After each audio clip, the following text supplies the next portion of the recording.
what is the Global Ghost Hunt to me? The Global Ghost Hunt is a celebration of teams and locations, not just here in the U.S., but all around the world.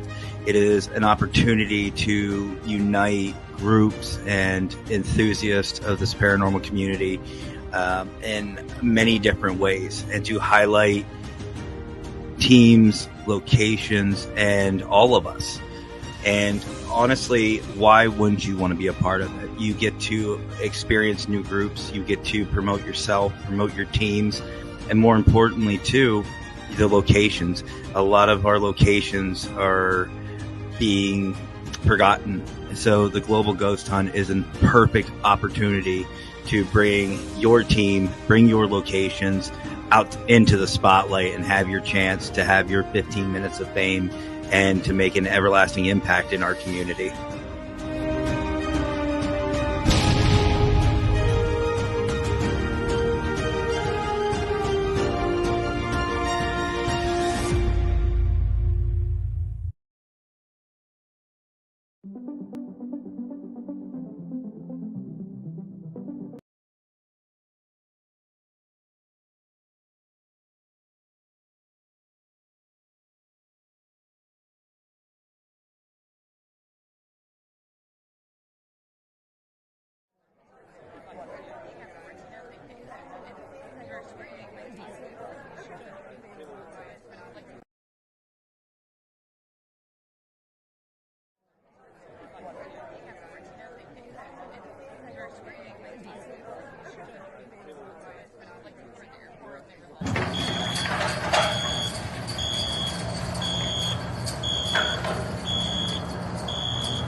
Hey everybody, sorry for the way it's coming on. It was kind of a little slowed tonight, but I do have some things I want to go over tonight because of my aunt the other night. She asked a question about why we put flowers on the cemeteries and stuff on the graves. So I'm going to go over that and a few other little things and most questions that people ask about the flowers on graves and things. I think but like 4 or 5. Then I was going to show some pictures of different graves around here in North Carolina that I've got a book that I looked up a bunch of them in, and some that I've found that I think I might be interested in and everything. And Native Wild Man, he's in here. He said hi to me and everyone. I guess that'll be Matt, because this one right here tells me it is. Man, I hate my voice. Laugh out loud. Thanks, brother. Much love. Oh, man, you're going to be a big part of this show anytime, man. Hi, Jonathan. Hope you are doing well. That's from Mr. Baker. He says hello to everyone also, because it respect their grade. Yep, you're right. And there's a little more to that I've done some research on tonight. Well, all day today. I got a whole bunch of stuff here. I got about 7, 8 papers. I wrote everything down that I can think of, so I won't have to go back to my phone and do some research like that. But I had to go back and refix my thing because the somehow it didn't go over on Facebook and network, Parapost Network Central. It didn't go over to that one on Facebook neither. So I had to go back and redo it. So it kind of got everything all jumbled up out of all my videos and stuff. And plus my mouse wasn't working right neither. So, and tonight's guest is going to be Joseph. He is coming on around about 9:30ish or so, and stay on for a little bit. We're going to talk about a few different things with him at different cemeteries and stuff we've been to, and probably get him to talk about a little bit about John Martin and William Thor that we've been doing. So we will show a few other pictures of different graves and everything that we've done.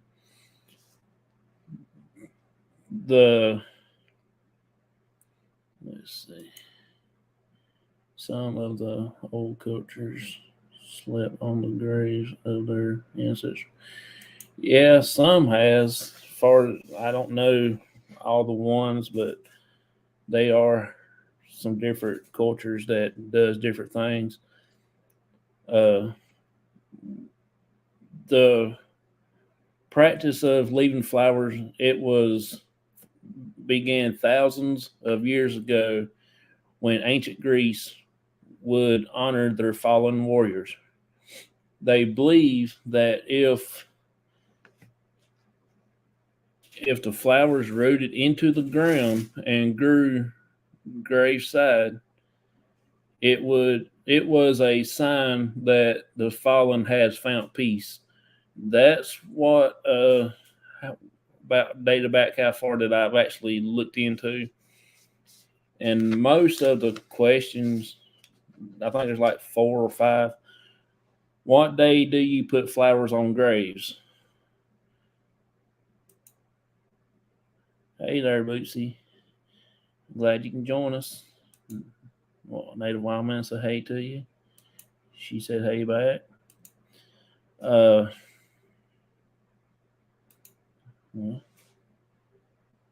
She's telling Dwayne hey.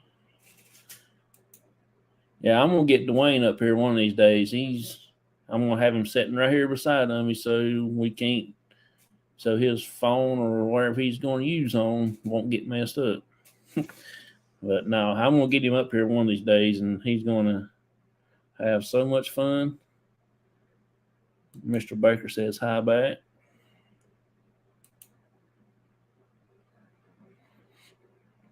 All right. It says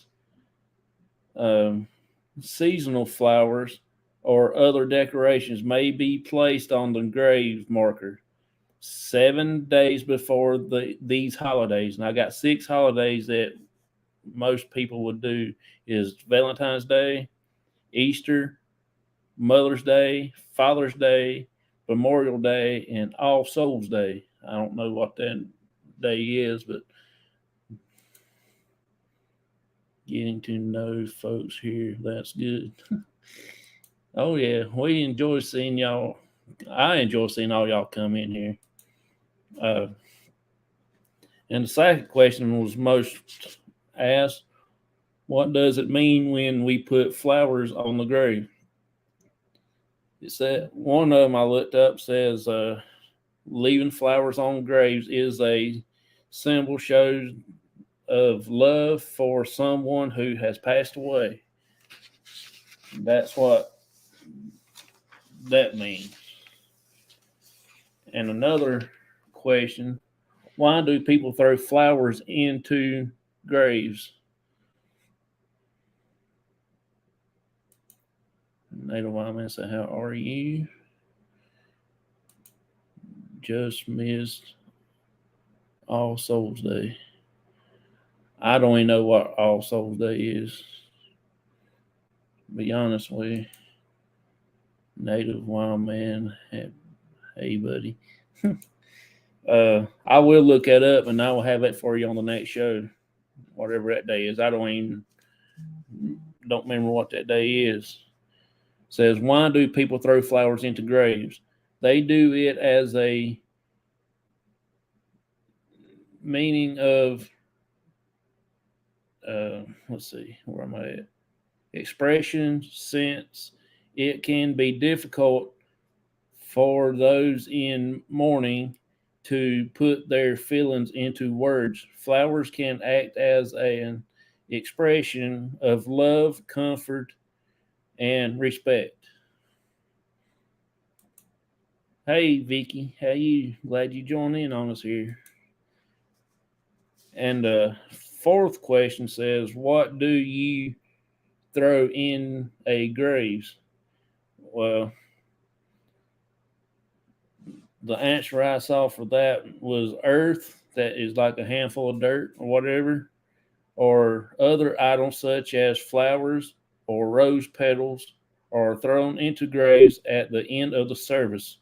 Sometimes only immediate family does this, and sometimes all the mourners follow and do this as well. So that's just some kind of different things that they've done over the years and everything, and people just got took on and kept doing everything like that. Vicky says, "Hey, natives, it's the same thing with the coins on the graves. I mainly see them on military graves. The penny, when you see that, that means someone visit that soldier's grave, and it lets the family know that it has been visited, and it just shows the respect that you have been there. And then the nickel means that you have served. I mean, like took basic training or boot camp with that particular soldier. So Nichols, another soldier that actually went to boot camp with him, lays a nickel down. And if he actually served in another country or whatever the case may be, he'll put a dime down. And if there's a quarter, he'll put, quarter means that he actually been there when that soldier got killed and everything. So that's what most time I always see that on the military graves. I don't really see it on any other type of graves. And the stones, that is what Jewish people mainly put on. I don't know what different type stones is, which one means what, but that's what I done research with last time. And I did write down a few of the meanings of different flowers, what they represent. The red rose means passionate love. That's probably for one of the loved ones, like your kids or your wife or husband or whatever. And then the pink means for friendship. Coins on the eyes when they are buried. Do you know what that means? I sure don't. I sure don't. Vicky says Johnson All Souls Day is November the 2nd. Oh, okay. I didn't know that. I didn't know anything about All Souls Day. I never really heard of it, to be honest with you. I don't know that wild man. I don't know what that means. I didn't know that they did that, but I will look into it for the next episode. It's payment to the fairies of the dead. Oh, okay. Well, there's your answer then. I didn't even know that they did that. Put coins on the eyes or nothing like that. And the white rose is for purity, and I guess it's poppy. I don't know what that is. It's for the veterans. There's different things of that too. And the black rose means for death, mourning, or tragic. Something that happened really tragedy. And then carnation, the red one, means flashy. And then the pink carnation means gratitude. The white ones mean remembrance. And whatever larkspur is, it means beautiful spirit. I don't know. I hadn't heard of that flower neither. Go back to Greece it to cross the river. Okay.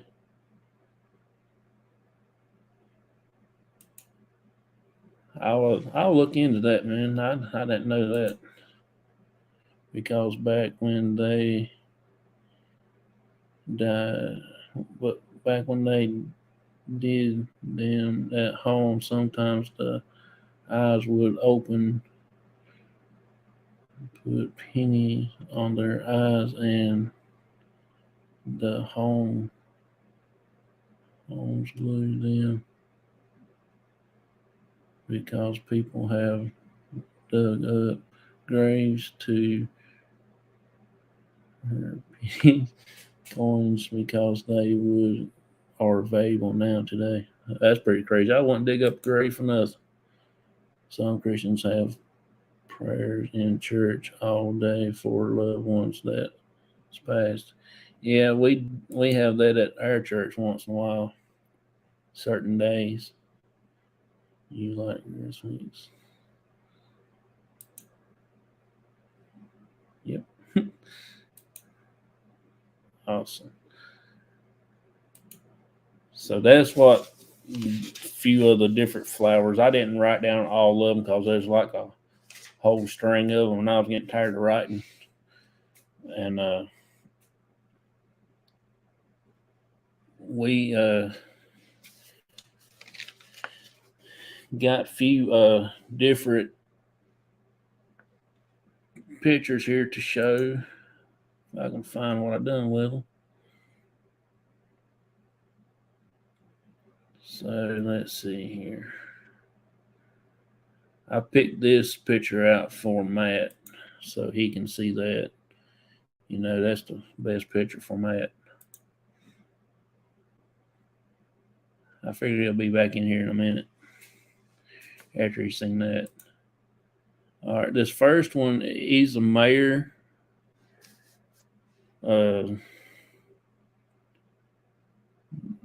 He's a tailor. He was governor. Well, actually, he's a governor of North Carolina for one day.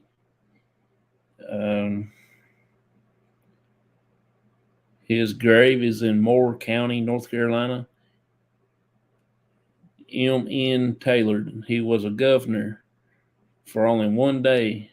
I don't know. I'm going to do some research on him because that's kind of interesting. I've got this out of the book that I showed y'all earlier.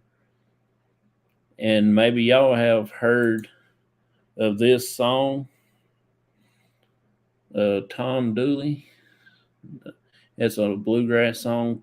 I think a couple people put it in a country song type form, but it's actually a bluegrass, Tom Dooley.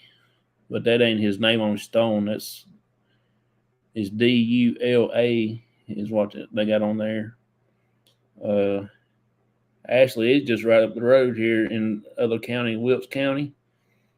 The legend says that he killed a girl. He went off to war, and the girl that he was trying to court and everything, she didn't wait on him till he comes back. And he was gone for 3 years.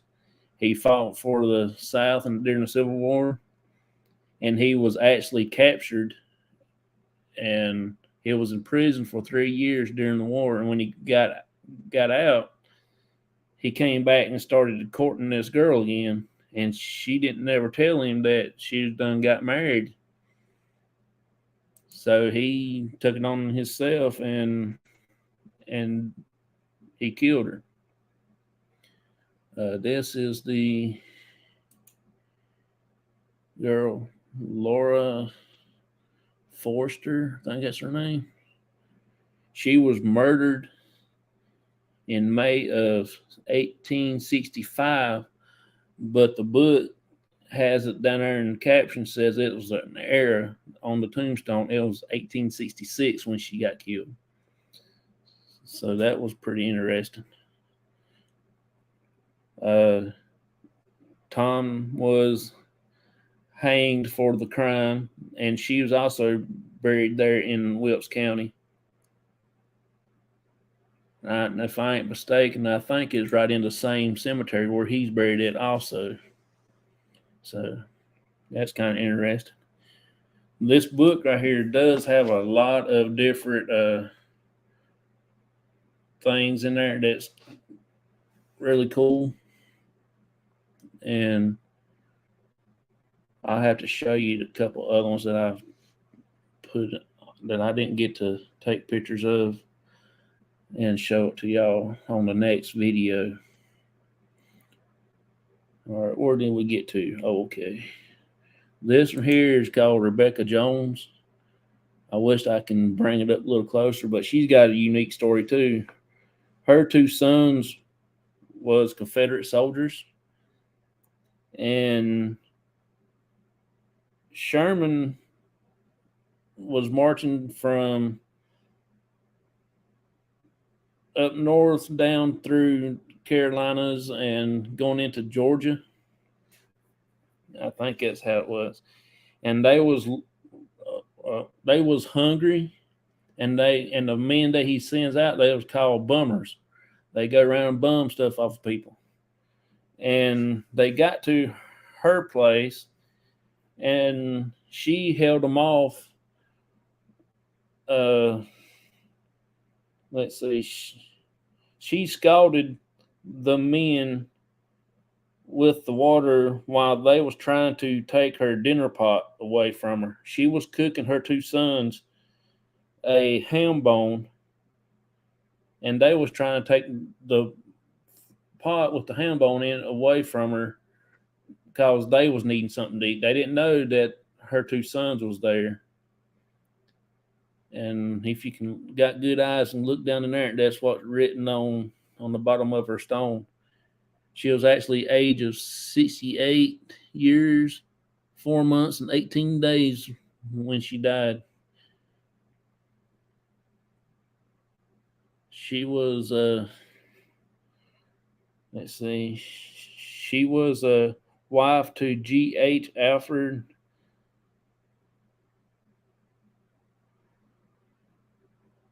He was a captain of the Home Guards and a plantation owner. So that was her husband. I thought that was kind of unique. She held off that little regiment there, that little group. But she scalded the men that came out and scrounged for food and stuff. She scalded them with the water that was in the pot. So you know that water's got to be hot where they cooking on open fire and stuff like that. This here is kind of interesting too. It is, let's see here, Benjamin Smith. He was a North Carolina governor too, the 16th governor, I think. Let's see here. Yeah, he was the 16th governor of North Carolina. His body has been dug up twice. This is what he looked like. He was dug up twice from his grave just to one time it was moved and another time was kind of crazy. The first time he got dug up, his creditors dug up his corpse and informed him that he forgot to pay all of his debts before he died. Now, ain't that kind of crazy? Just being dug up for that. And actually, the ones that dug him up, the creditors, They even took it to court, and they told the judge that they confronted him about that he didn't pay his debt. The man's dead when they dug him up, but they didn't know that he did give money to the University of, I think it's North Carolina. He gave like 20 some thousand acres or something of land to the college. Matter of fact, I think I got it written down right here. No, I don't. But that's what the book says. And the second time, to place him in a better resting place because of being in the military and being a public official. His wife was named Sarah. Of course, he was born January 10th, 1756, Charleston, South Carolina. He was the 16th governor of the U.S. state of North Carolina from 1810 to 1811. His political party was Democratic Republican.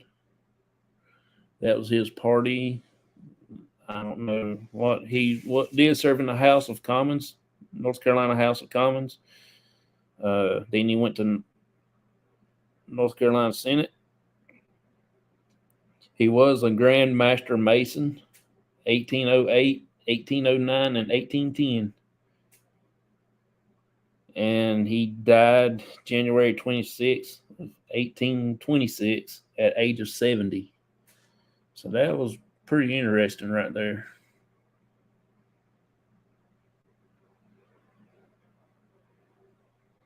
All right, now the other ones right here is pretty well known around here. I don't know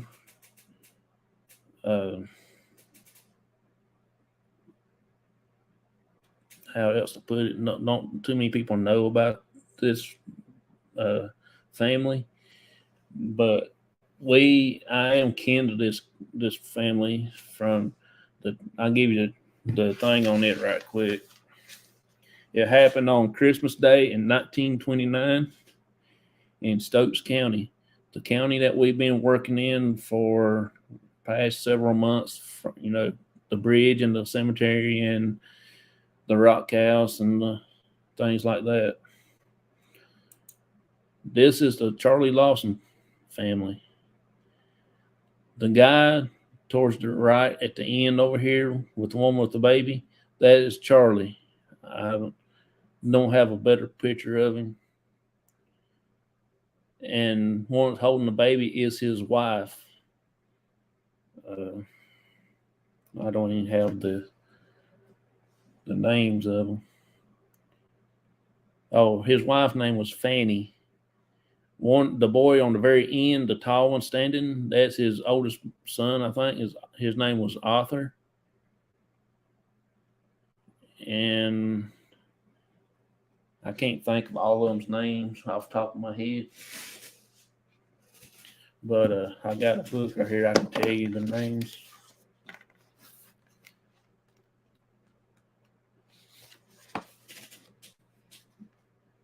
All right. The tall boy standing, is named Arthur. Then Mary. Then Charlie and Fanny and Mary Lou was the little baby. And then James is the first boy, Seaton. Maybelle is the next one. Raymond is the little bitty, that little hunched over there. And Carrie is the other girl.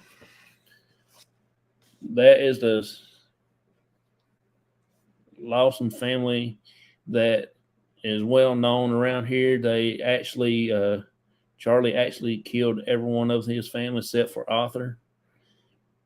He sent him out to get some shells or something. 1929 on Christmas Day, Arthur asked his dad Charlie for some shells, and he said, "You gotta go get some if you want any from town," because he was actually going to go hunting that day, and he took off walking to the town, and it was like, I don't know, 10, 15 miles or something like that. He walked, and then when he got back, he noticed his whole family was gone. The house that he did all this at, Charlie did, he actually took to everybody else in the house, but the two girls down here, they was laying in the back of the barn on the ground. And best I can recollect, though, I don't know exactly what really made him do it, but something there just clicked, and he did. Uh, he bought the farm in 1927. There's another farm that he bought, and I'm thinking that something might have went wrong with the farm and everything, and he couldn't make his payments to his debts and his creditors and stuff like that. Uh, that's just what I found out through reading some books, and this is what their gravestone looked like.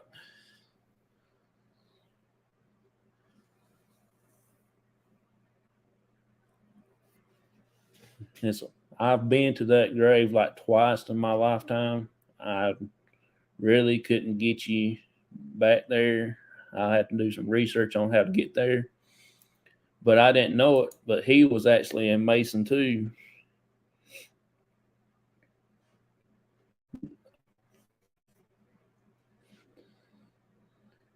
Let's see the next one. Y'all know this one, William N. Thor. I did find out a little bit about him.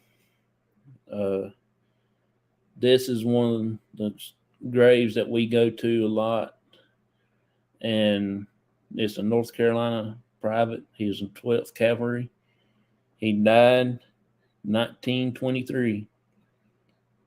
Uh, he was born January 14th, 1879.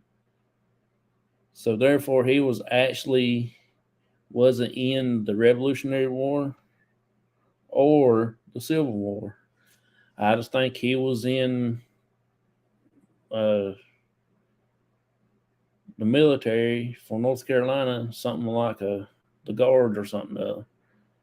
Uh, the militia for the state militia or something. I don't know too much about that, but he was actually 43 years old when he died. So,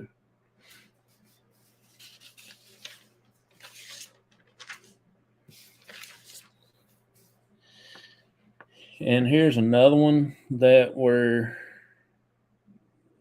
y'all probably will recognize also. Uh, it's one of the main places that we go to also. Let me get it back up here in the chat before we finish this one up.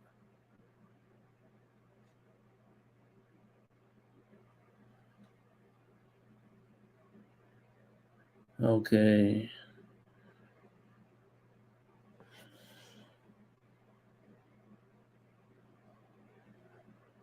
Let's see. They did bump stuff they stole from people.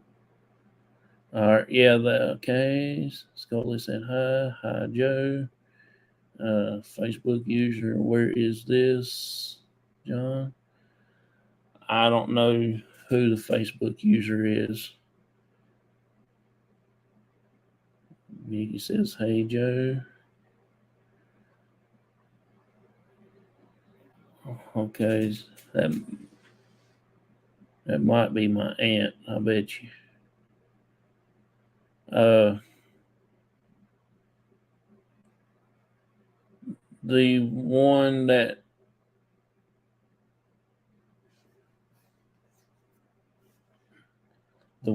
I'm looking at now is John Martin. The other one from the Wheelman Thor, that's what we've been doing over on the road at the bridge. Off the Hook says, "What's going on, everyone? I'm glad you come by, buddy. Hadn't saw you in a while. Hope you've been doing good on hunting."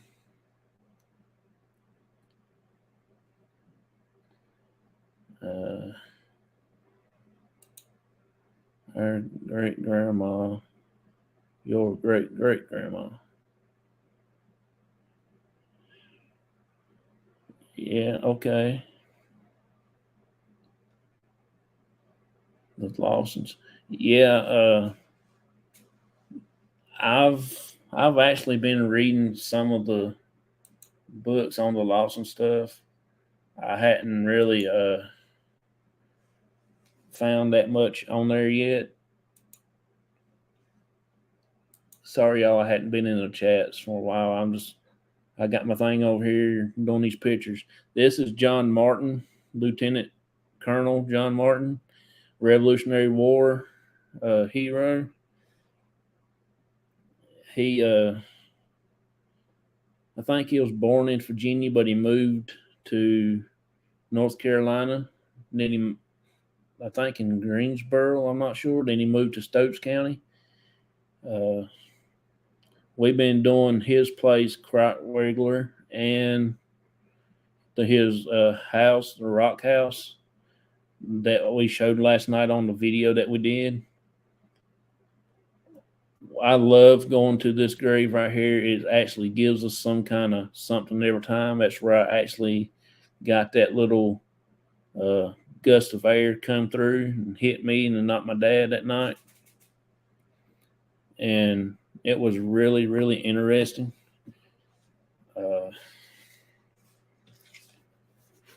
Lot of things happen there when we go. Let me see if I can add something right quick.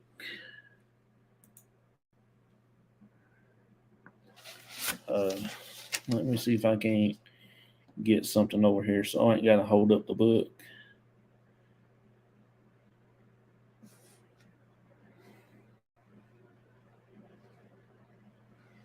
I hope it don't do it.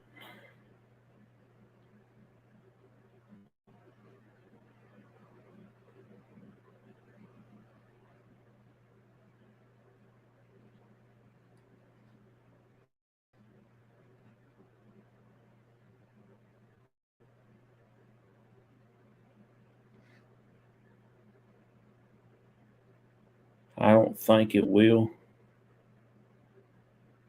but I hope it don't. Okay.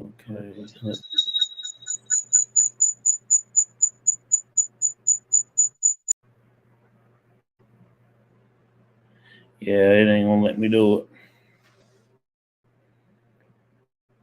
I didn't think it would. I was gonna actually show y'all some more.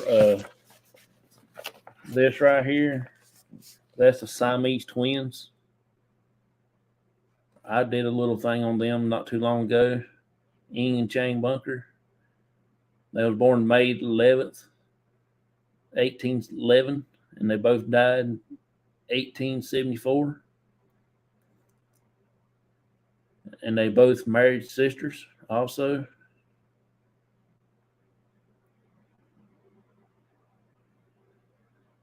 I thought that was pretty neat. They actually was buried up here not too far away from where I live at now.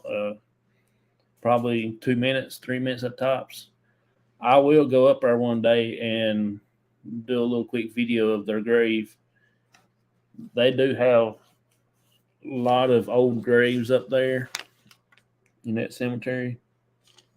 It says, as twins to mortal life we came, as twins we rest together, as twins we hope to rise again, as twins with Christ forever. That was what written on the bottom of their stone. Well, not on bottom of the stone, but I think it's on the back. I'm not sure, but that's what they always said and everything like that.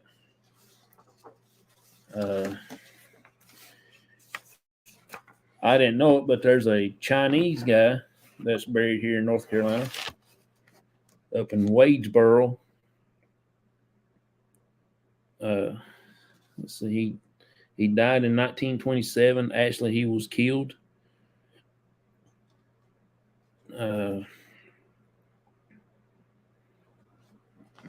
Wong Bo, I think it's how you pronounce his name. That's his grave. I can't read Chinese, so I couldn't tell you exactly what that says, but that's on his grave. I don't know if that's actually him buried here and they moved him to China or what. Gravestone is one of the few in North Carolina engraved in Chinese. He is buried in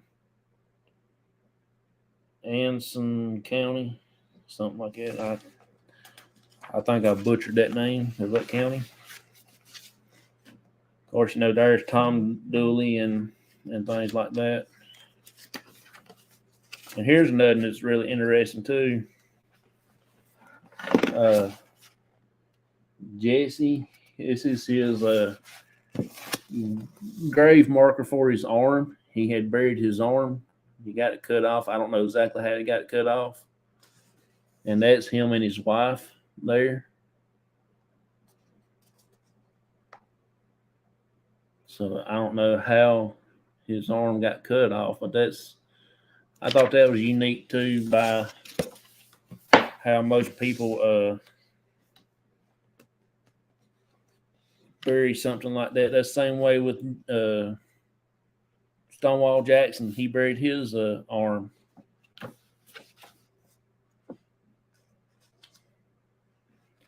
And I think I done showed you the Rebecca Jones also. Interesting. Lucy says cool. Now that's just strange. Yeah, it is strange, that's for sure. I thought that would be interesting, sharing with y'all with that, and few other things that was a little strange and odd. I know there's a few other things I was going to show you, but I don't have it down right now. So next week's show, before I bring on the guest, I will go through that. And just to recap on some of the things that we talked about last show. Cemeteries, the difference between cemeteries. Cemetery is a burial ground. Grave site or graveyard is a place where the remains of dead people are buried. It's a cemetery. But the graveyard is often used interchangeable with cemeteries.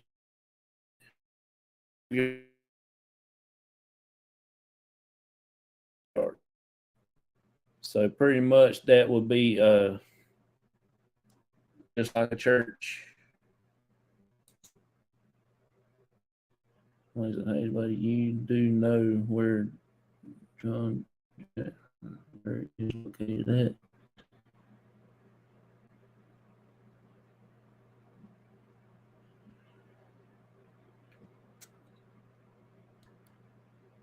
You talking about John Martin? If you talking about John Martin, buddy, that's over there in Stokes County next to Joe's house, Joseph.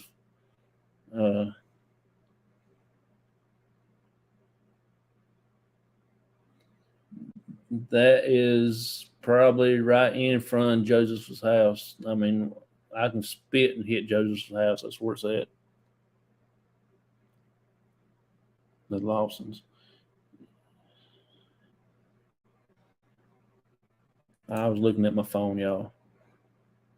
Now that's just strange. Yeah, I just wanted to recap over some of this stuff from last week. I hope I did answer my aunt's question about why we put flowers on the graves and things like that. This fella was last guy hung on the hanging tree in Surrey Court. Oh no, I don't know where that's at. I sure don't, but I will find out. I think my father-in-law's got a picture of that. I will. I will see if I can't find something about it, and we'll have it on the show one night. People wouldn't be surprised at the unusual stories of some people burying close to them. Oh yeah, just like John Martin. I mean, it's just right there in his backyard. I mean, it's probably ain't, but I'm gonna say at least good 300, 400 feet from his house.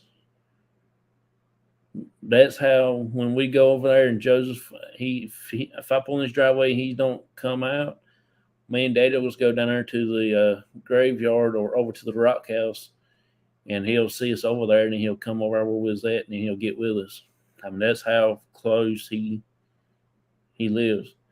Uh, Last night when he was with us, we was at John Martin's gravestone. I just backed up to his driveway. I mean, that's how close he was.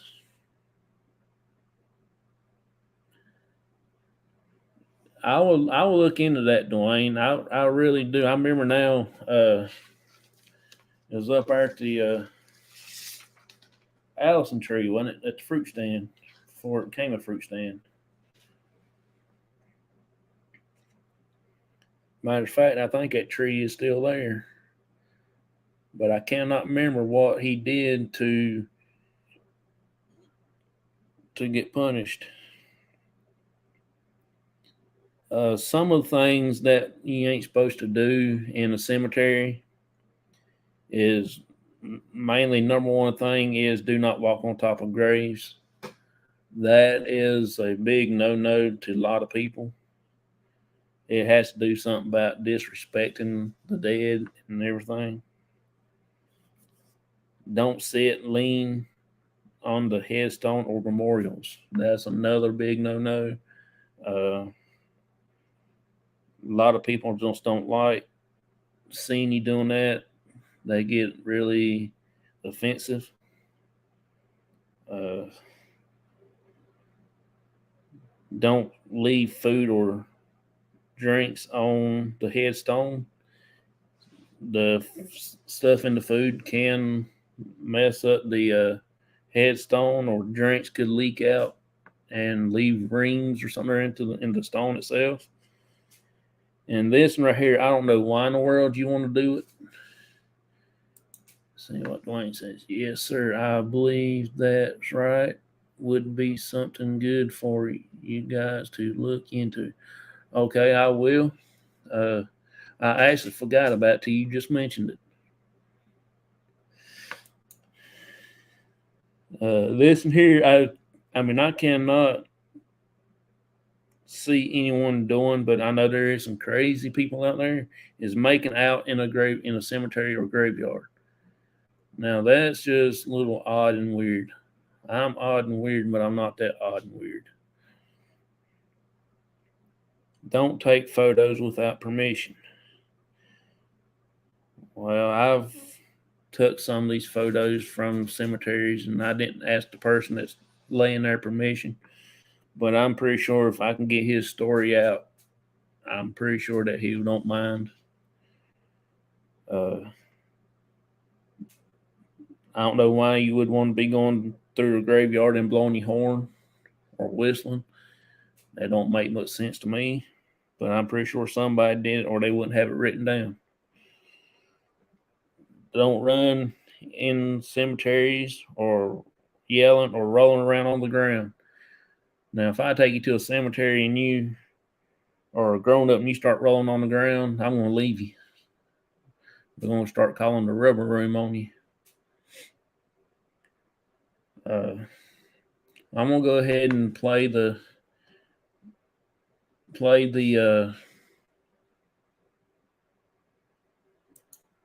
break videos right quick so we can so I can take a quick break. And here's the P3 video.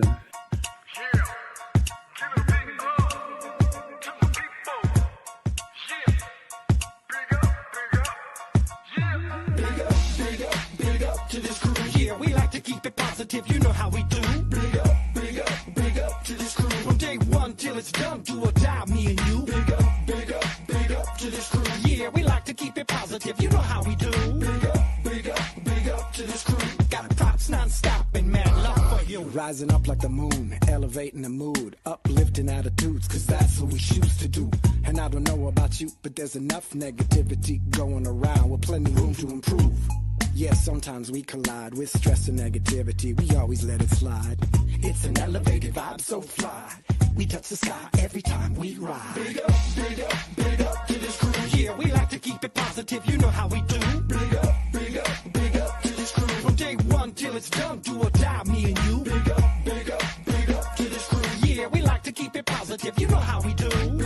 Big up to this crew. Got props non-stop and mad love for you. Now roll back time. Tell me what you find. You're gonna see the same sucker MCs on the sidelines. In the fourth quarter when it's do or die time. That's when this crew is inclined to go prime time. From day one straight till it's done. But you all know full well that we only just begun. Yeah. We stick together, one for all for one. When it gets heavy, no, we don't cut and run. Crazy thinking about the places that we've been. Now I could tell you stories that'll make your head spin.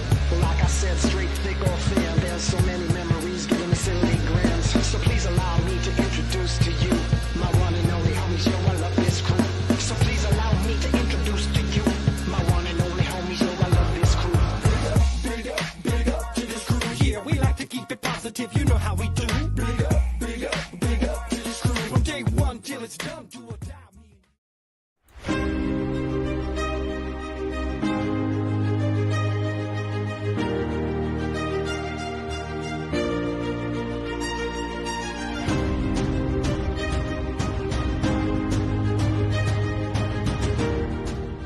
What is the Global Ghost Hunt to me? The Global Ghost Hunt is a celebration of teams and locations, not just here in the U.S., but all around the world. It is an opportunity to unite groups and enthusiasts of this paranormal community in many different ways, and to highlight teams, locations, and all of us. And honestly, why wouldn't you want to be a part of it? You get to experience new groups. You get to promote yourself, promote your teams, and more importantly, too, the locations. A lot of our locations are being forgotten. So the Global Ghost Hunt is a perfect opportunity to bring your team, bring your locations out into the spotlight and have your chance to have your 15 minutes of fame and to make an everlasting impact in our community.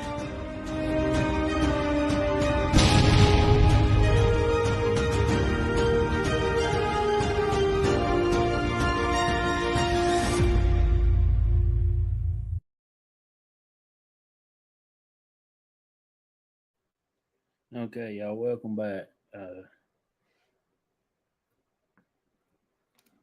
Let's see.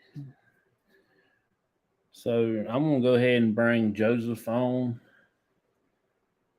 and get him in here, and we'll talk about a few things for a little bit.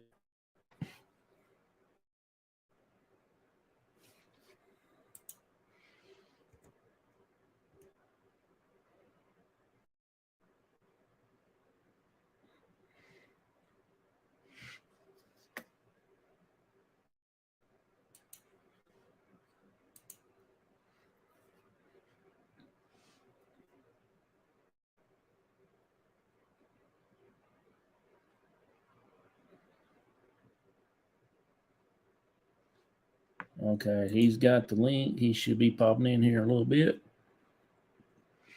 Y'all can ask him a few questions if y'all want about what's his favorite cemetery that we've been to so far. And until he comes in, I will finish going over these few other things right here. Let's see. Don't be a stranger in a cemetery or a graveyard. That's like just go and visit, see all the different stones and stuff, and just be well known around there. And it says don't talk to other cemetery visitors, even to say hello.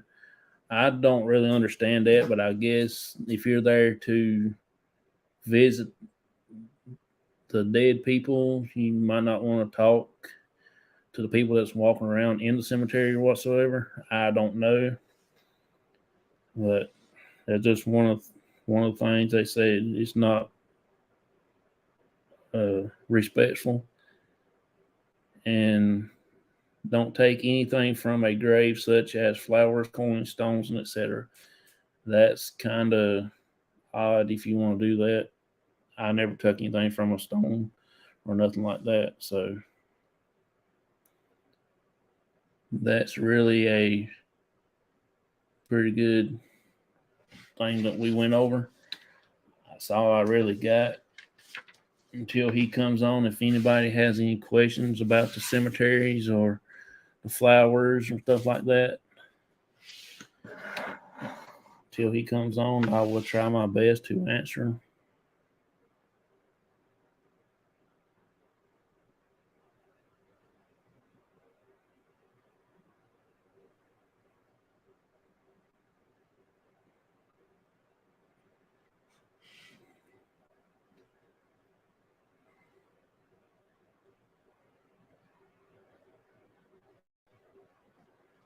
Over on the Facebook on my phone, it said my aunt, she said they didn't bum stuff, they stole from people.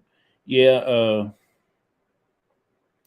they did when Sherman them come down through. They was going to Georgia, and they did do things that you wouldn't think that they would have done, but they did. They burnt houses on their way. If you didn't provide for them, they would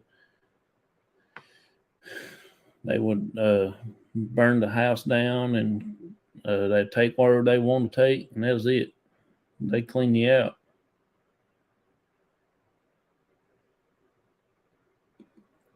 Wayne says, I really like your Cowboys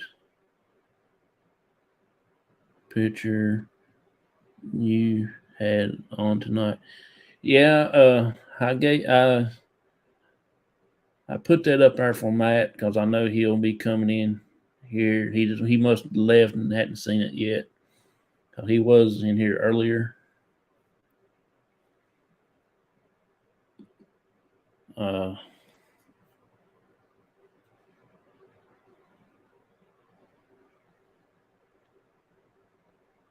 don't know where he's at. He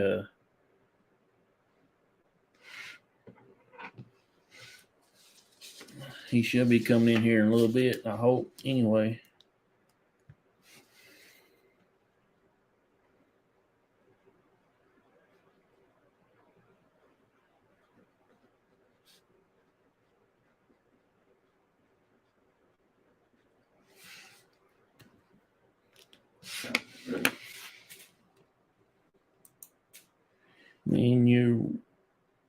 When you went to John Martin's grave, has there ever been flowers on or anything that someone has left? No, there's never been flowers. They have been one couple of times, but they have placed the artificial flowers there, and the rain beat down on that dirt, bounced up on it, and I think it kind of messed the flowers up. They got real old, and somebody has actually took them off. But there is an American flag there on John Martin's side.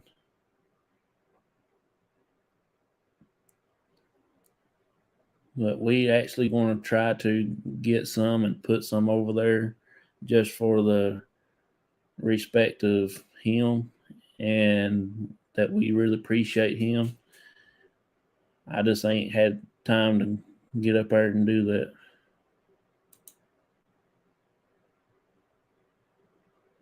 Matt popped in and out of chats a lot. Oh yeah, I figured he'll be in here in a little bit again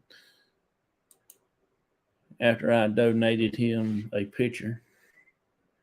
Actually, I got that as his picture when he pops up on my phone, send me a message or something, or that picture pop up, so I know it's him.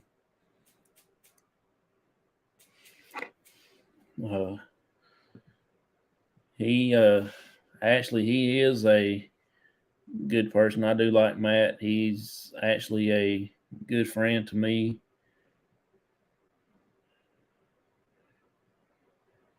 And everything.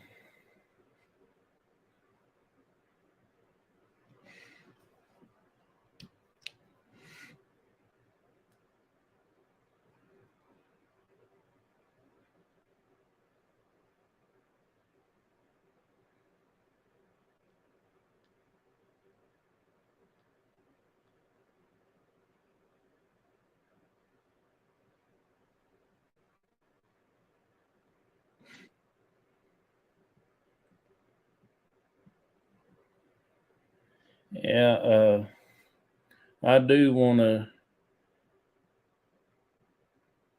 showcase my new hat that my buddy Dwayne had bought me for my birthday. I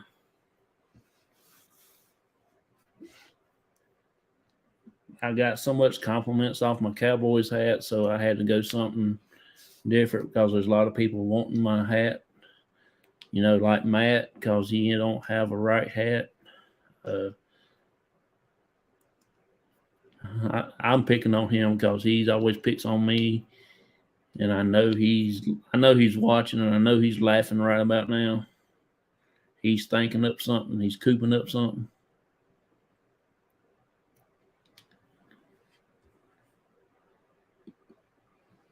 I just wondering if anyone ever decorate his grave. Be honest with you, many times I've been over there, I really hadn't seen anybody do anything for his grave. I know that we would like to. I'm thinking about like selling some tickets and stuff to get some flowers to put over there on his grave, but I'm just going to sell around here. You know, just make enough to get a little bunch, a handful.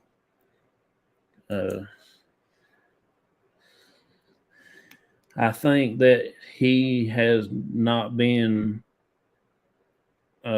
respected, to be honest with you.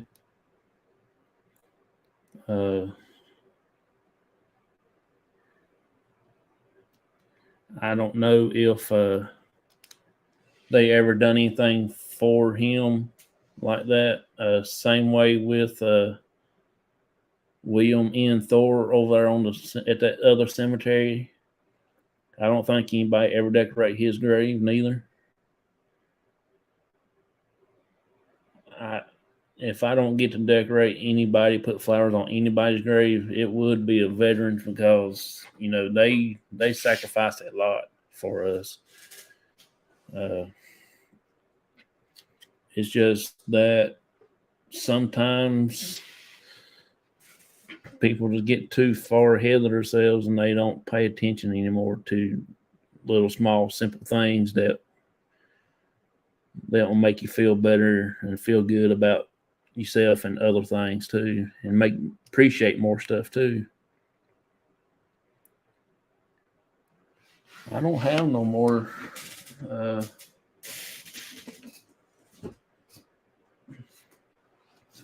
any more other things to show. Well, I don't know where Joseph is at. And I sent him a message, so I don't know. I thought this in here was pretty neat. Also, it's a firefighter. This and will probably be what I would want. Yeah, so it's a firefighter monument.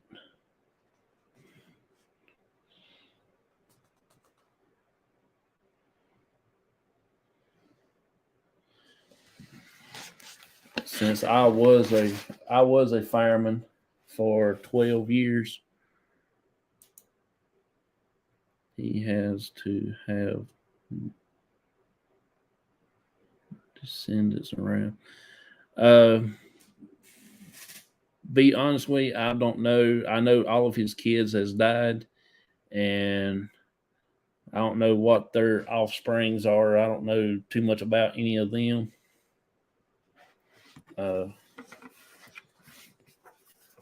There's different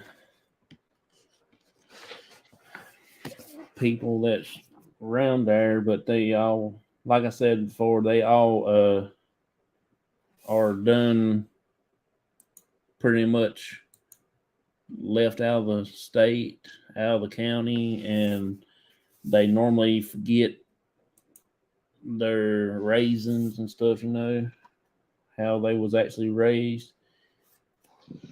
And most people don't even look back on different things.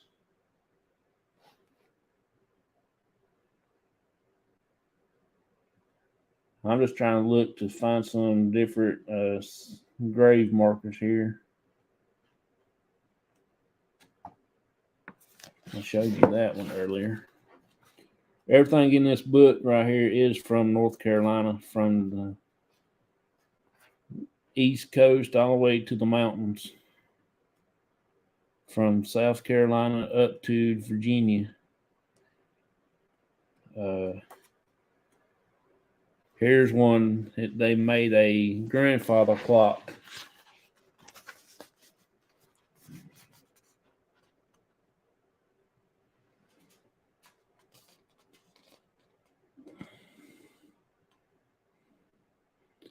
That's pretty interesting too. I'm gonna go try to find out where that one's located at also.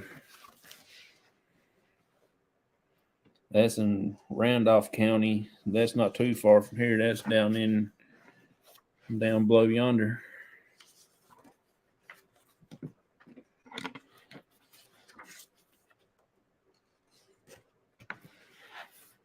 This book is full of cool information.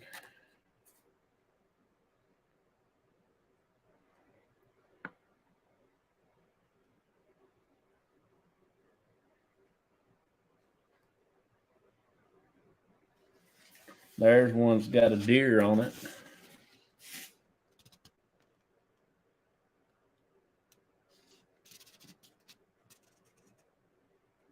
And there's one's got some cows on it. I don't know if y'all can be able to see that good or not, but it's pretty awesome. Okay, here comes Joseph.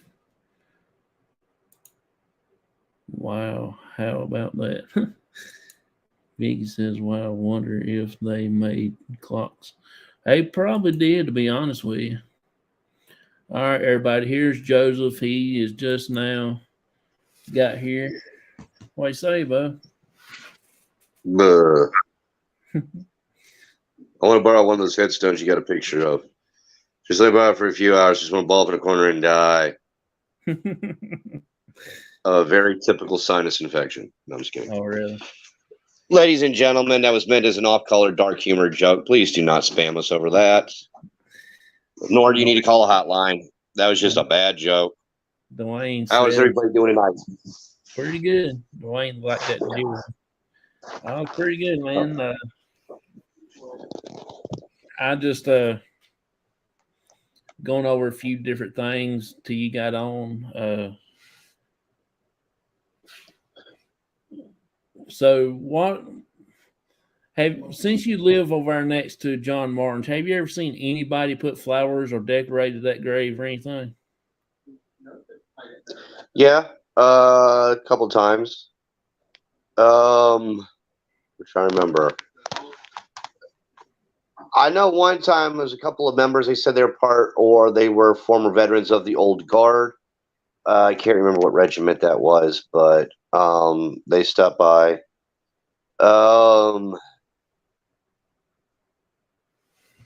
DOC stopped by Daughters of the Confederacy, which is beyond me, but whatever. Wrong war, but they stopped by. I've seen them. Let me think. Local guy, I can't remember. My mom knows his name. He's the one who put the actual, the original Betsy Ross out there that you see every time we go out there to visit. Okay. That little flag. Yeah. That was done by him. Okay. Yep. That's what Vicky was asking about a while ago. Has anybody ever put anything on that grave? I told her I hadn't ever seen it. I saw like a yellow bunch of flowers one time was on there, but they got all nasty and dirty and somebody moved them. Well, it used to be a fairly regular occurrence, like Veterans Day, Memorial Day, 4th of July. Yeah. Like back in the 90s, it used to be a big deal. Like when we still had the Sartown Trail, the horse show was actually a big deal and people were actively using it. We used to get people to come by a lot. Hey, Dwayne, how's it going, Bubba? Yeah, that's kind of unique. I mean, I wish they still keep doing that because every time I've been there, I ain't seen nothing on that grave except for the flag. Yeah. Well, no one else do it. We'll do it. Yeah, that's what I was thinking about. If we can just go get a bunch, put on there, sure to God they won't cost that much. No. It ain't. You can go buy Ollie's is a good one. Yeah. Let's face it, I just like Ollie's. Good stuff, cheap. I do too. I'll let you explain to them what Ollie's is, but Ollie's, Dollar Tree. Let's go. Who is it? I know their old lady's friend is a florist, but I can't remember who it is right off the top of my head. Hey, wild man, what's going on? Got any good fish lately, man? So, have you ever been to the other one over there, William N. Thor? Have you ever seen anything on his grave, the 12th Cavalry? Yeah. No. Yeah. Actually not. Yeah. In fact, the last time I seen anybody knock any of those shrubs or any of the grasses off over there, or try to keep the place up, was in 91 or 92. Some kind of windstorm knocked the original fence over, and somebody put the gate back up. Oh, really? And the mowing on the outside looked like it was just done by the state or the county or whoever, but yeah, they did not. Nobody is ever. We're basically the only ones right now. You and me are the only ones who's basically making any attempt to take care of that place. Oh, yeah. Whatever. I stand alone as one, but we are not alone. Yeah. Do you remember the night that you went with me and my dad to the family cemetery? Which time? This last time when we talked to my mother. Oh, yes, distinctly. What did you think about that investigation that night?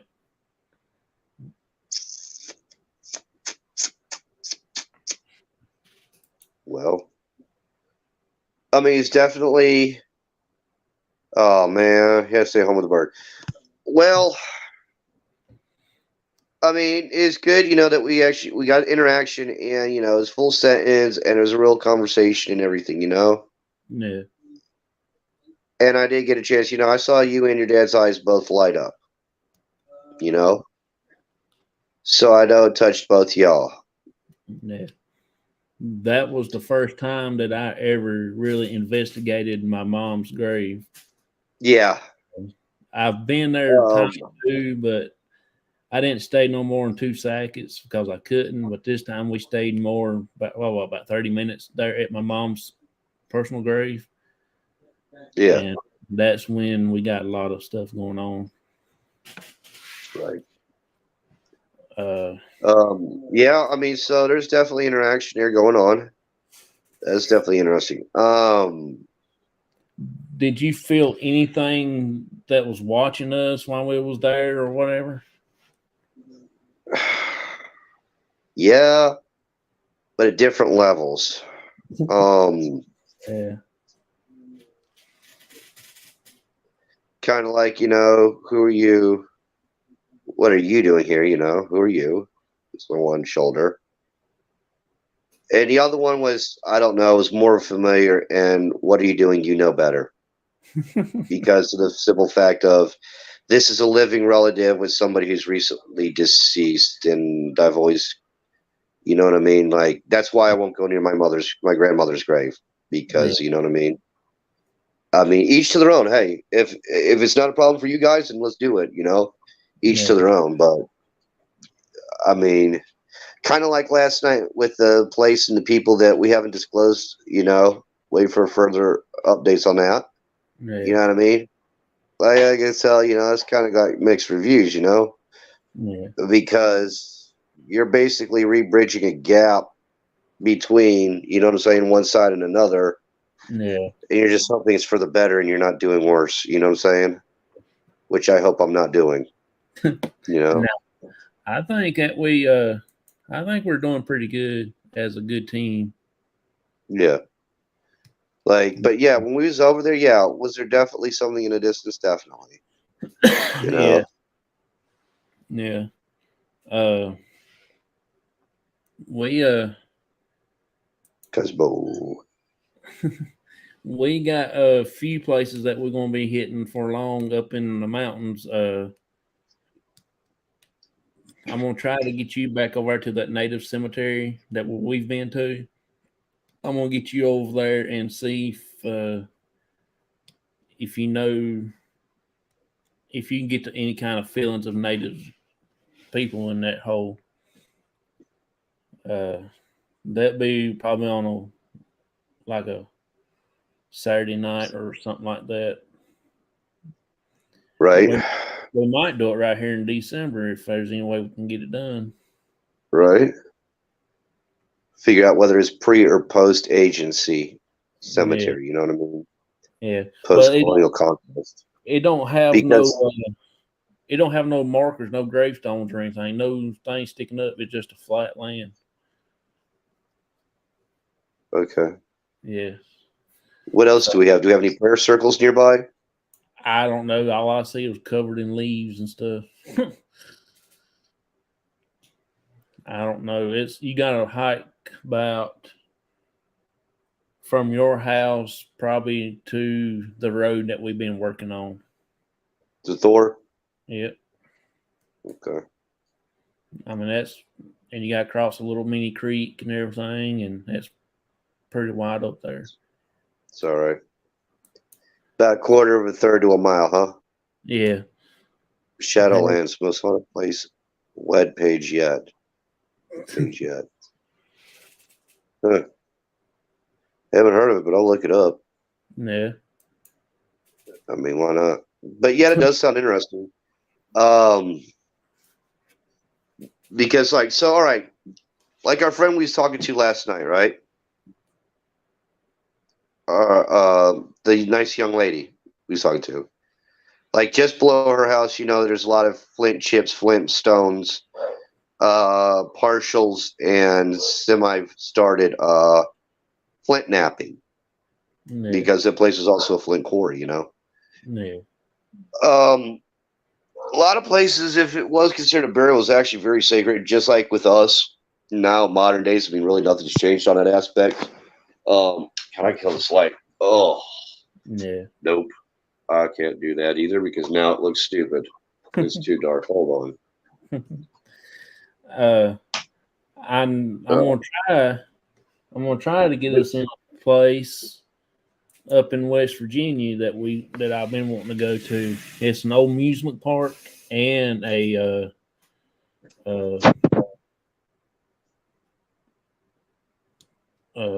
native burial ground. Camden Park? No, it's Lake Shawnee, whatever. Lake Shawnee, Yeah. Coonskin Lake, Have below you Yeager Airport. have you heard the story about what went on in that area? Oh, plenty, and a couple of different variants. Yeah. There's only one problem with the legend, with all of these legends. Yeah. So we had during the woodland era, yes, it was inhabited. You had the Kanawha, Monongahela, Clendenin, Kanoi, and oh, their name means the southern people. Chickasaw. Okay, so maybe there was there, but by the time we get towards colonialization and the westward advance, like towards the days of Daniel Boone and all, Chickasaw and Choctaw gave Daniel Boone hell while he was cutting through the Kanawha Valley, which is, by the way, where they get the word from. The word Kanawha is from the Kanawha Indians, but it is not. I know people have seen this on television a lot. Oh, straight from Kanawha County, West Virginia. No, it's Kanawha County. Y'all get it straight, okay? But anyway, what I'm actually driving at is that it was because of its terrain. The only ones that were actually still living there, there's only a few settlements, were either the Fort Ancient Builders, which they said, which is, I find it to be interesting, lived in permanent stone structure settlements, were very sedentary rather, and spoke a language of Siouan, but no one was there. They were all gone by the time they got there. It's interesting. Okay, sure. Yep. Kind of like the village was sacked and there were no survivors, but somebody tells a story. Okay, sure. We'll go. See you later, Dwayne. I'm glad you stopped by, Anyway. bud. But anyway, Mr. Dwayne. But anyway, as the story goes, see, West Virginia, especially what we now call the coal fields, was basically hunting grounds. There was some migratory encampments and settlements throughout the Ohio River, New River, Monongahela River, the Kanawha River, and the Elk River, right? But there was no real permanent settlements in what we now call West Virginia. Now, like I said, there's like the Fort Ancient Builders, which is kind of in and out. That's arguable. And then comes our family's ancestors, the Melungeons, which, yeah, I'll let y'all look that up. That's an interesting one for another day. Who are the Melungeons? So the only problem with the whole Lake Shawnee thing and the Camden Park, Coonskin Lake thing is that it just really doesn't jive. Yeah. The historical facts don't add up. Yeah. Is there stuff out there? Oh yeah. If they haven't trashed the place yet. But yeah, I heard of the massacre. Is that the one that you're referring to? I'm really not sure which one I heard, but I heard that something about kids that's going around on the swing thing. Oh, something other that actually snapped. Yeah, instead of flying and kill them. Yeah, but I have heard that they did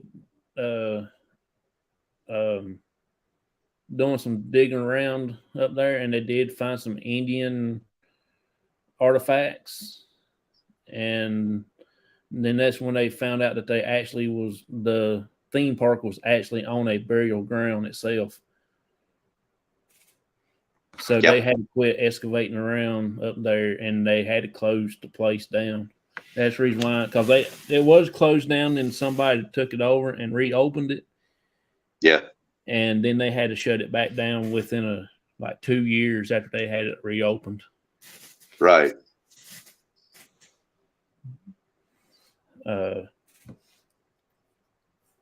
There's one out in Virginia, up there somewhere.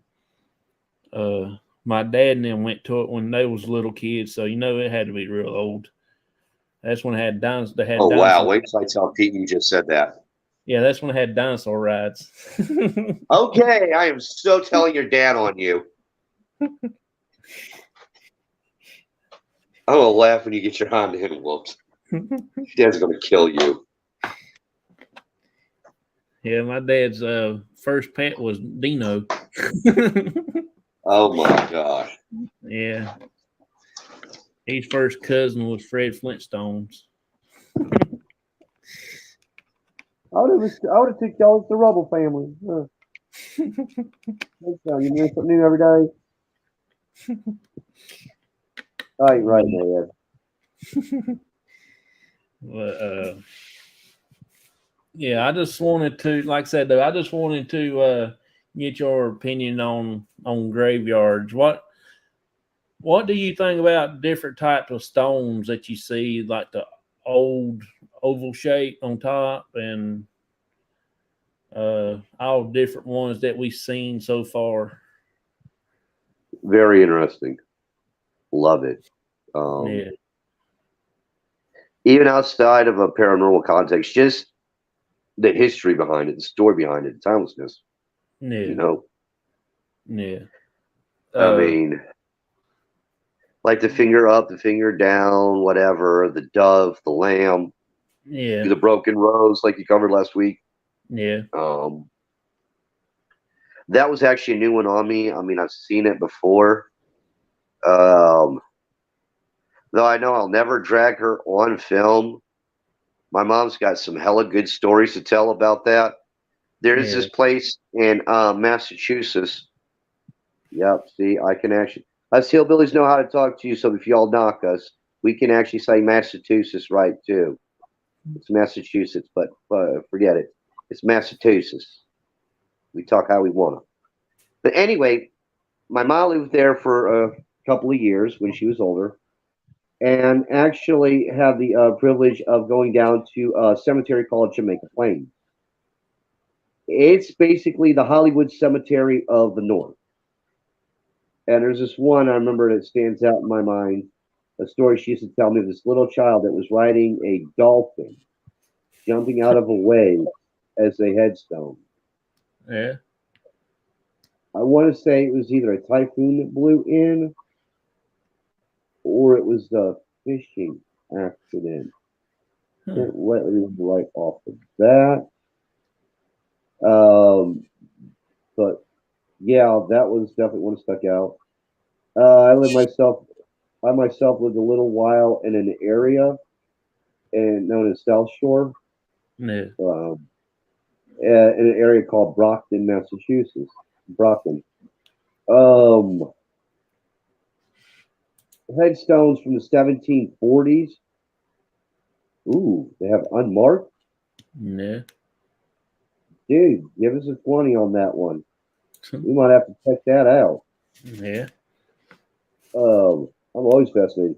But it was nothing to see headstones from the 1740s, 1730s. I'm talking colonial, you know what I mean? With, if you could barely make them out because of soot and everything out there and all the smog. But, like, is one of the ones that's where, what was your state again? Okay.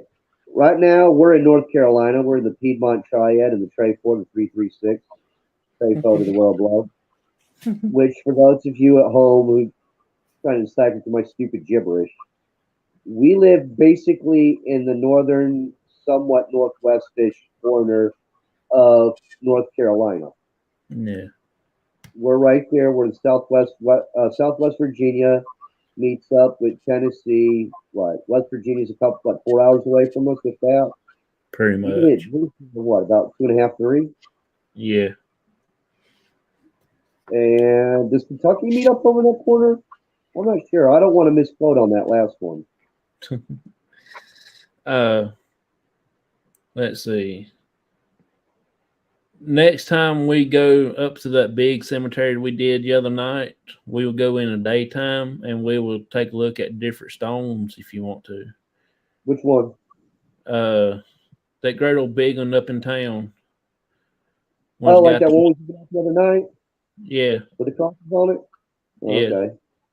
we'll go up there and we'll look around at different graves. There's one that's shaped into a motorcycle. There's one.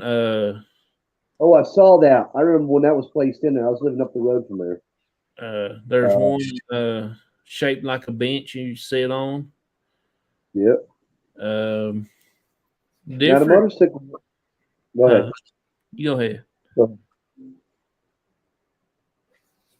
So the motorcycle one I know of. I didn't know him personally, but I know like a bunch of people who did. Yeah. Cedar Creek Cemetery in Shadowland site. That's what I saw. Yeah, I think he's in Kansas. Hey, Kansas got some beautiful rich history, man. Yeah, I'm looking into some places over there in that way to go. Right? Yeah. Honestly, there's a good one I want to check out. That's actually pre to parabellum, I mean pre and antebellum, prebellum and the antebellum era cemetery. It's right up the hill from us. Once you cross over into Scrap Town, it's on the back half of Scrap Town after you drop down in there in those side roads. That's gorgeous. I mean, we'd have to charcoal them just to get a reading off. It kind of almost reminds you of the Quaker one, only a heck of a lot less quieter, you know? Yeah. Hey, can you excuse me just for 1 second? All right. I'll be right back, okay? Look it over.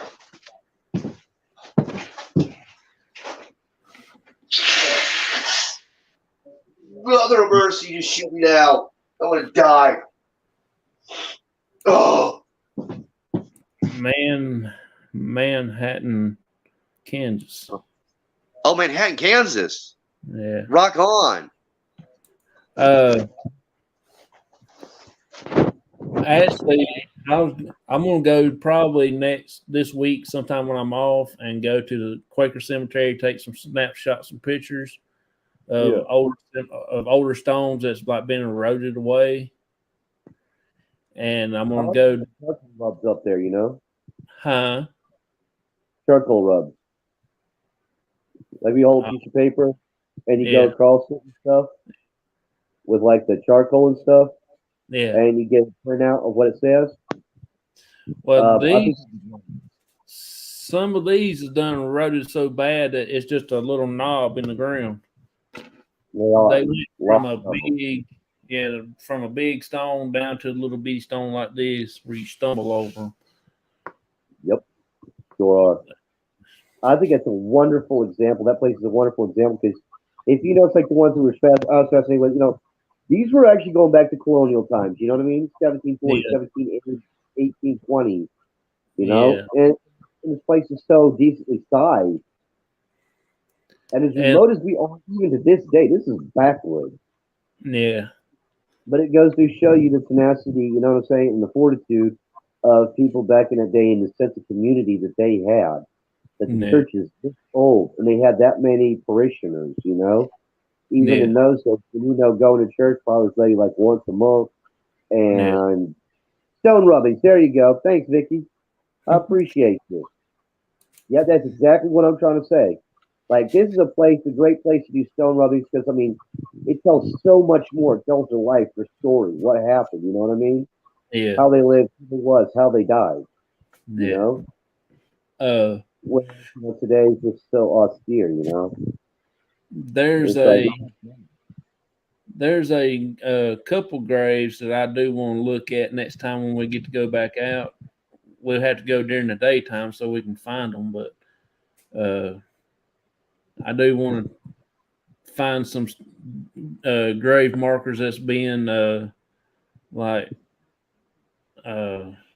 misprinted, you know, like that up at my family cemetery, that one stone's got the S printed backwards on it. Yeah. I mean, that's kind of interesting. And there's another one where you notice, like on the back, looks like there may have been a misprint on that something. Yeah. I mean, I know that's a conspiracy theory. I still got to do stone rubbing on it before I can prove whether I did or didn't. Yeah. There's one in Oregon Trail Cemetery close to me, but I don't remember the name. The state record elm tree was close to it until. Oh man, bummer. Okay. Have you ever thought about, speaking of trees, I know this is going down a rabbit hole. Have you ever thought about the Allison tree? Oh yeah, me and Dwayne just talked about that earlier. We're going to try to see if I can't do a investigation up there, or just do a little quick videos like talking about it or something. Right. Because I'm going to do a another video on the famous murderers here in North Carolina, such as the Lawson family. I know this ain't in North Carolina, but I am going to do one about the Floyd Allens, his clan. Close enough. Yeah, I mean, it's right there. It's right there in what? Hillsville. It ain't even Galax yet. Yeah. So, I mean, and like everybody says, where they were brought down to Madison. Well, actually, they at that time they were brought to Mayodan before the consignment, I think, happened. Yeah. Can see in here. Yeah. So that's close enough, And like you said, the Lawson family. Lord have mercy. I actually went to school with. I don't know if I can say her name on TV or not. I should probably get up with her first before I mention her name. She's actually a direct descendant of the son who was sent to the store that night on Christmas Eve. Okay. Her branch of the family went on to become the Montgomery family, but yeah, she's actually part of the Bloody Christmas. Late 90s, early 2000s, people thought it was a good idea to firebomb it. Dude, I just want you to know I know your pain. You may not agree or totally disagree, whatever.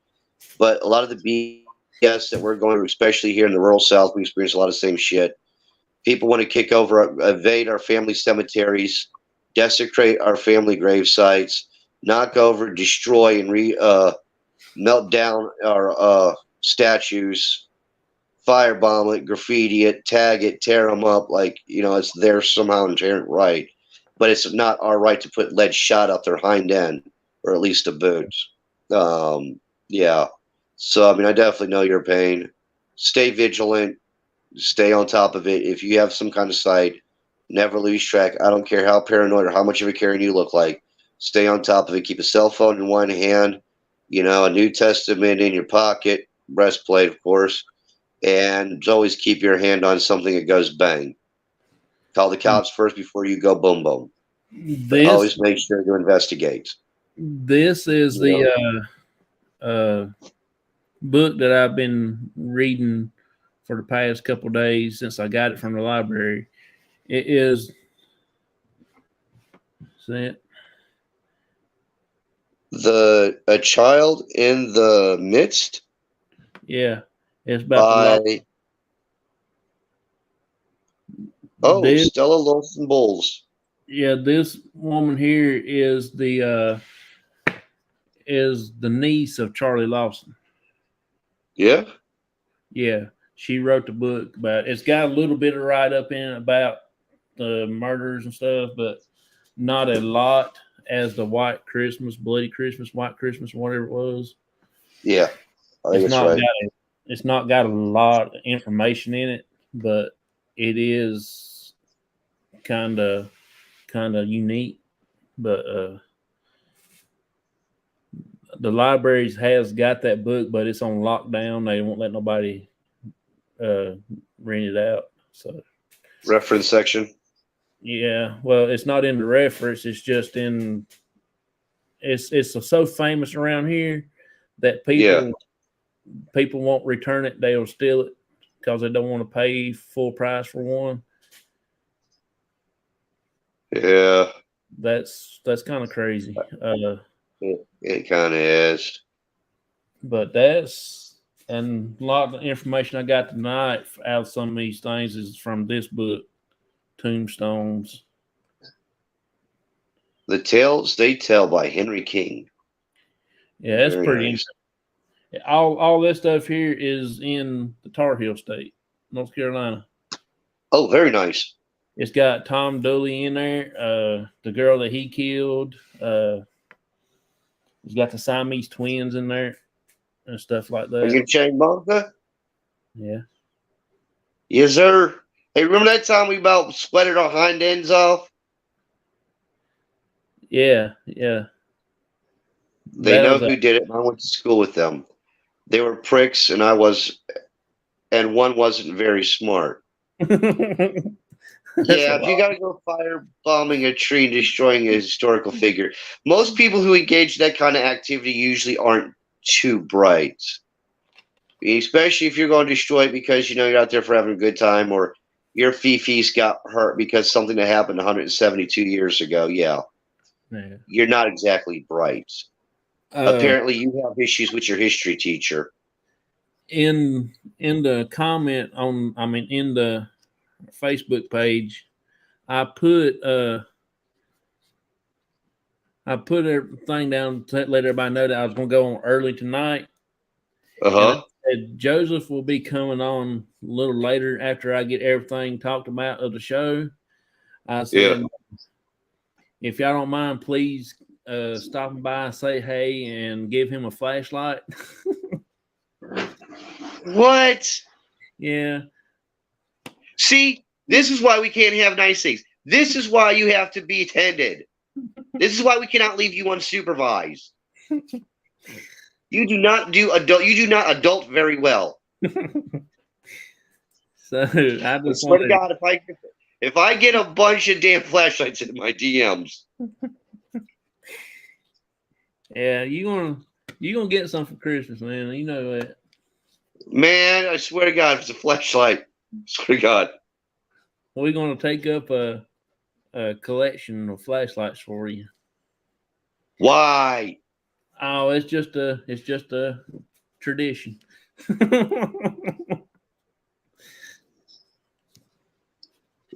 Yeah. Ladies and gentlemen, for the record, if you've noticed, we only use a flashlight once, maybe twice in an episode. Once on the way in, once on the way out. Other than that, we mostly spend our time in the dark. Well, I just want you to have a light.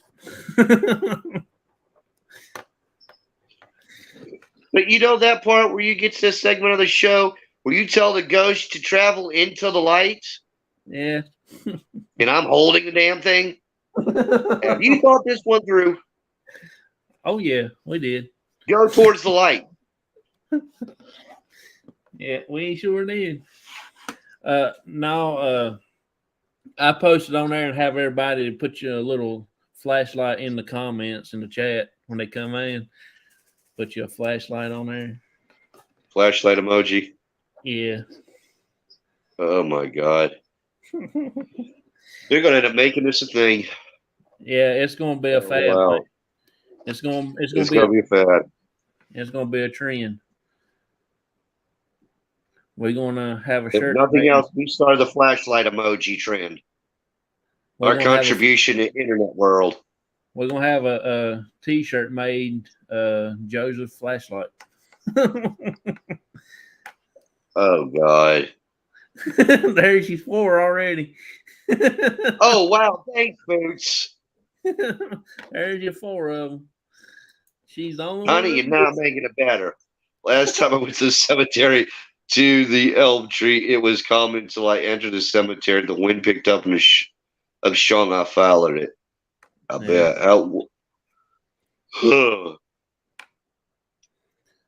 Where did it end up taking you to? Huh? No, I was just asking a while back where it took him to.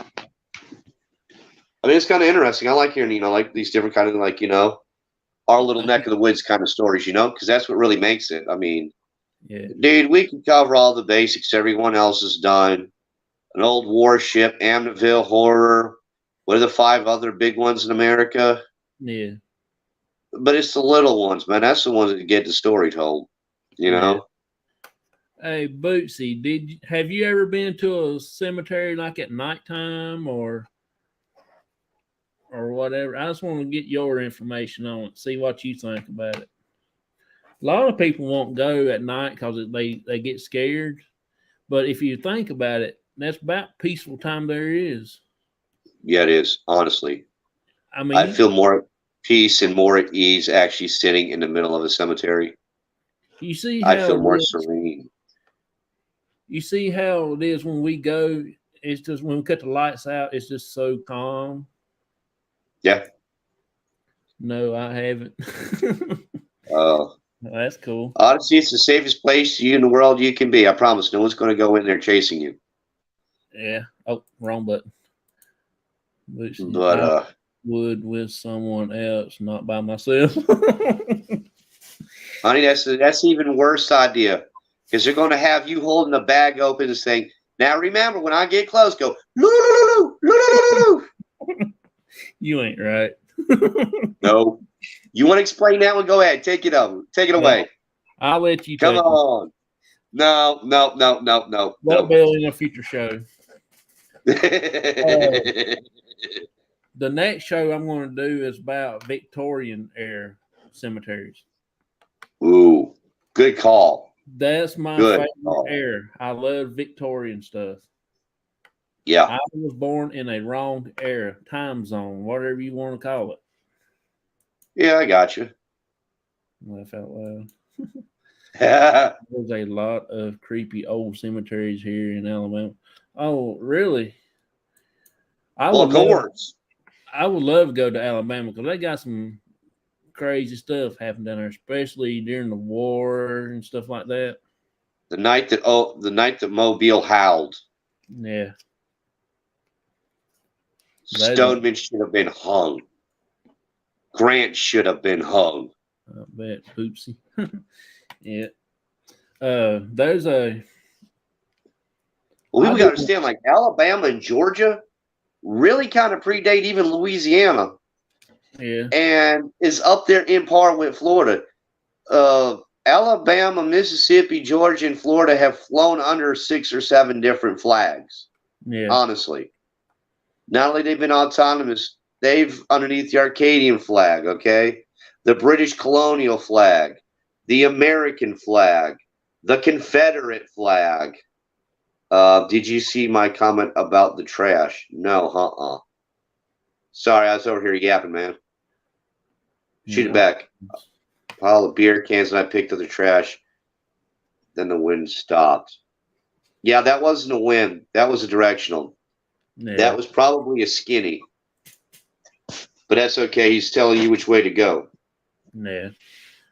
But yeah, that's under those flags. The French flag.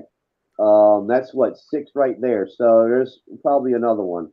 Yeah. But yeah, when you get down into that low country and those big old mangroves and the Pecty cypress, you know what I mean, and the Spanish moss.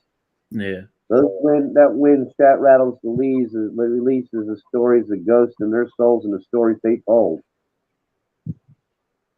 Trust me, there's things that go bump in the dark down in low country you don't want to play with. The juju and the duffy is just the beginning of your story. Boots, you want to know what's a skinny? The skinny walkers are coming to take my beer.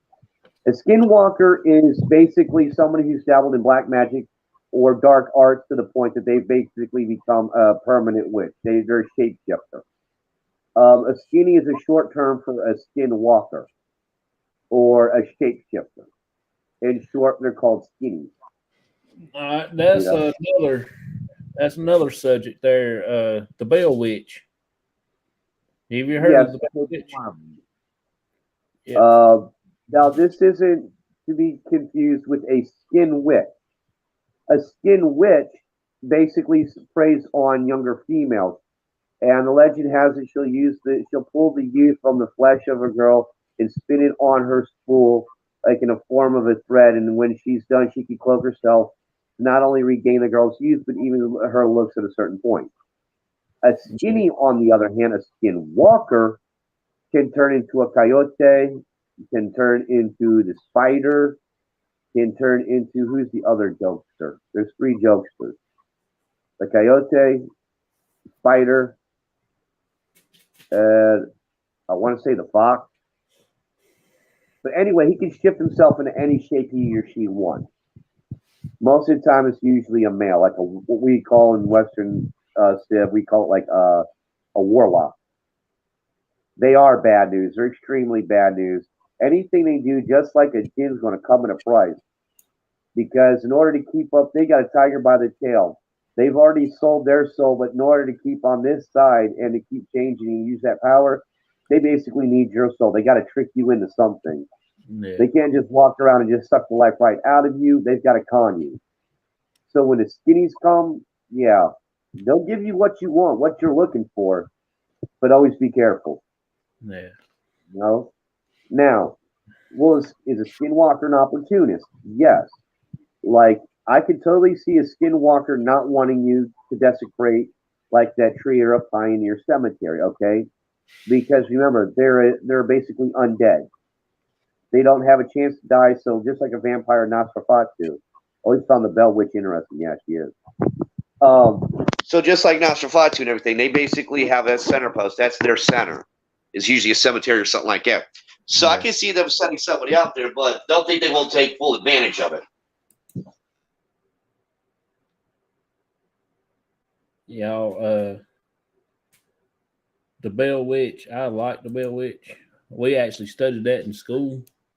I think it was the 4th or 5th grade that we studied it. Then in 6th or 7th, we done another reading on it for a writing test for the state or something other. It was pretty wild.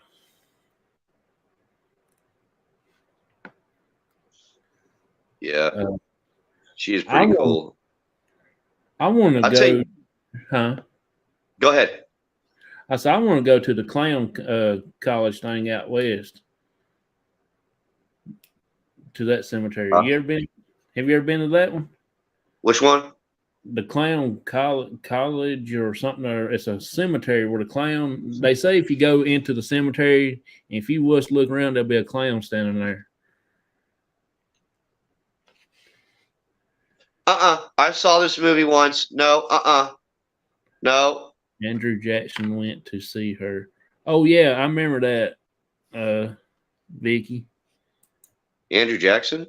Yeah, he actually went to visit the John Bell and all them. Why would it have me pick up the trash and not do anything else then? Well, one, you were actually helping him out because, you kind of cleaned up the place a little bit and he didn't have to get his hands dirty. Two, the older they get, the more physically weak they get until they go to feast or hunt. And three, basically gain your trust because he can basically read you like a book. A skinny is, like I said, an older human. They're undead. So just think about how well us mortal humans can read another human being when we read a room. Imagine having 300 years of education and experience on top of that. So they know what your weak points are. They know what's going to burn your hide like a 4-foot flame. Hey, this is a perfect opportunity. Look what I just found. Ain't you mad? That gets you mad, don't it? Because that makes me mad. And when we get mad, we just got to get dark. Remember, I thrive on dark. Yeah. I thrive on negative. I thrive on anger. Every F, S, H, and D word coming out your mouth every time you kick something, every time you wanted to choke somebody in your imagination for doing this, oh, you were just giving him a shot of energy. A real shot of energy. And we're going to leave it at that. Like I said, they're bad news. Oh, they'll do anything to get you angry. Like you're traveling down the road, all of a sudden you're going to get lost, GPS, something screws up with your car. Or a lot of times they'll have the stray dog snarling at you. Not bite you, but enough to make you mad. Because you can't get around those mean-ass angry dogs. It feeds off of anger. I'll have to look that up. I'll have to look at a clown thing up to show it to you one day. What's that? That clown college something out west. It's like I said, it's a cemetery that it's a clown hotel and all that. I'll look it up. Wow. If you go on YouTube and look up Amy's Crypt, She did it, and she was so scared.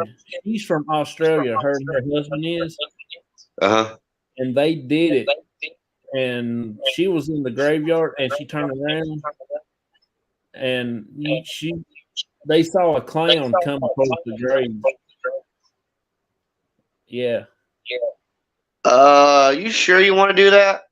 yeah. Dude, it's scared an Aussie. Aussies ain't scared of shit. I'm getting feedback on your side.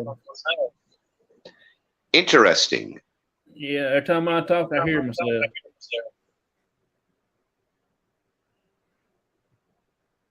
But yeah, I mean, it actually is an interesting thing. We're like talking about like the skinnies and stuff, you know. Yeah. And remember, they can actually force nature. Now, that's not saying definitely it was, okay? I mean, you know, it's kind of one of those situations you got to be there, measured out. What up, Facebook user? It could be several different things, you know? Someone's echoing. Yeah, I think it's on his side. On me? Yeah, you got another instrument on over there? You mean like another phone, computer or something? Yeah, phone or computer or anything. Not that I know of. Hold on, let me go check in the other room real quick. I'll be right back. All right. Don't go nowhere.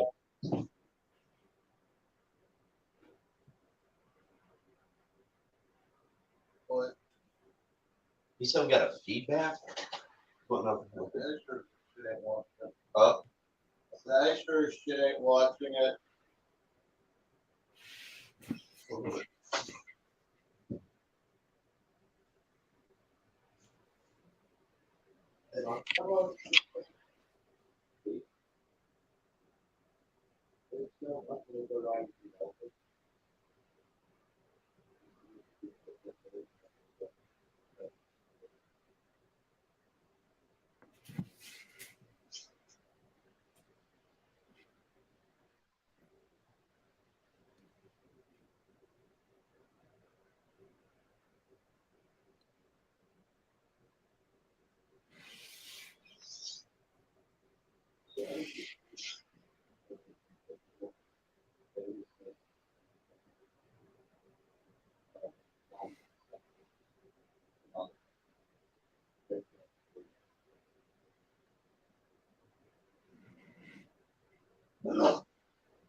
All I know, I've got one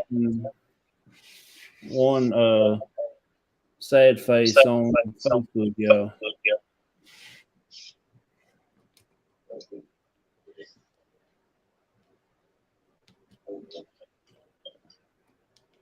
Evidently, somebody don't like the show. I don't know who it is. Let me see who it was.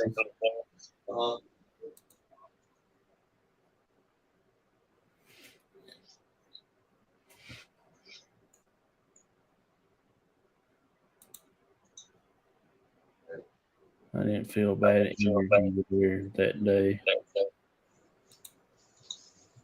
Okay, I'm back. All right. So I checked around. There's another computer on in the house. Yeah, but it's not like watching a show or nothing like that. Yeah.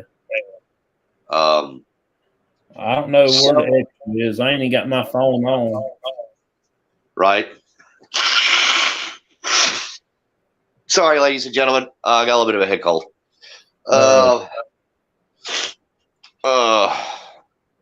But yeah, I got an update on that story though.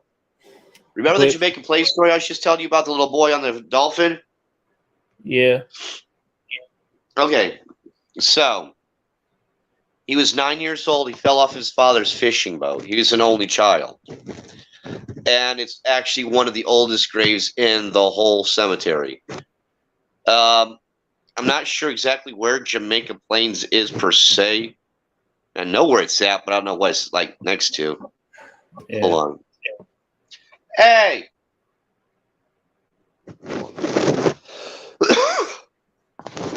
Shnikes. Uplifting feeling after I picked up the trash. Most negative beings tend to keep their distance from me. I don't know. See, there's more than one thing out there. You know what I mean? If you're a speaker now, if you have a speaker near your microphone, it will feed back. I don't know. I'm running off of a Lenovo tablet. It's about 7 or 8 years old now. So Yeah.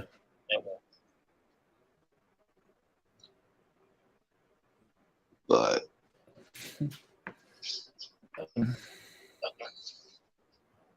I'm gonna go ahead and get to the closing of the show. I do want to thank each and everybody coming in here and watching.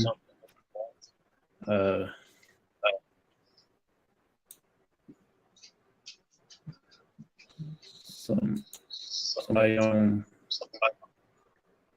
Facebook has got you. I am kind of more or less, the more I'm thinking about it, I am kind of interested about the story Wildman tells us. You know what I'm saying about the cemetery, There are many things out there. Yeah, there are. Yeah. Look, not every spirit's what you call a poltergeist or a negative soul or even a ghost. Like, the kind of stuff like me and John does, dude, we run into more spirits than we do ghosts and anything else. Like, whether it be somebody who's giving us a great history lesson. Remember that first time we met and we got that name that kept coming across, Payne? Yeah. I was trying to ask him who he's under. Well, I just looked it up. His name was actually Thomas Payne, and he was actually what we now call an activist of the time. He was a big shaker mover, probably Ben Franklin's equal, honestly, as far as there can be eternal spirits all over. Yeah, there can. Yeah. But anyway, so yeah, that was interesting. But we run into from there to what was it? Not too long ago with your cousin, we got a first-hand crash course in apple butter. No, maple sugar. Where's here at all the time? Yeah, maple sugar. One day I'll tell the rest of the story. I don't know. Yeah, I don't know who that is. It don't show the name and it coming up on my Facebook side over here. Right. Oh no, I was asking the viewer himself if they knew. Yeah. Minnesota.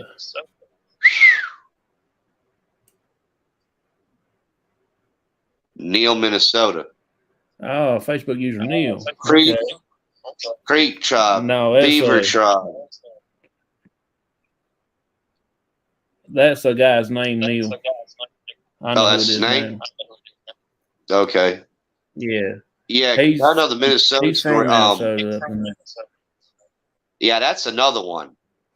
I mean, that's got way more history and it's had way more flags over than need be. Like, we start thinking about ancient American, old American history. Dude, you ain't even scratched the surface.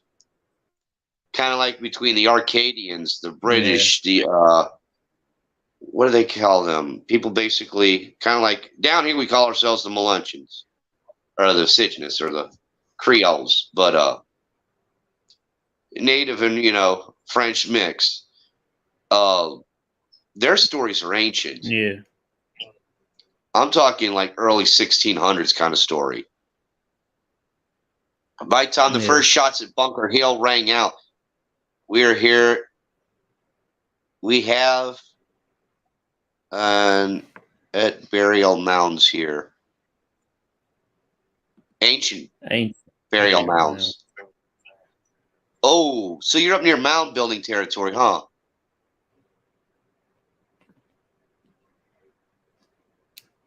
Yeah, I don't know a whole lot about that to tell the viewers. But look, if you got anything on that, I'd love to eat it up. Because, I mean, they're all over Minnesota. Yeah, that's what I was hearing. But that's the extent of my knowledge. Now, are Yeah. they part of the Mississippian culture or the Cahokians? Or was that something totally separate?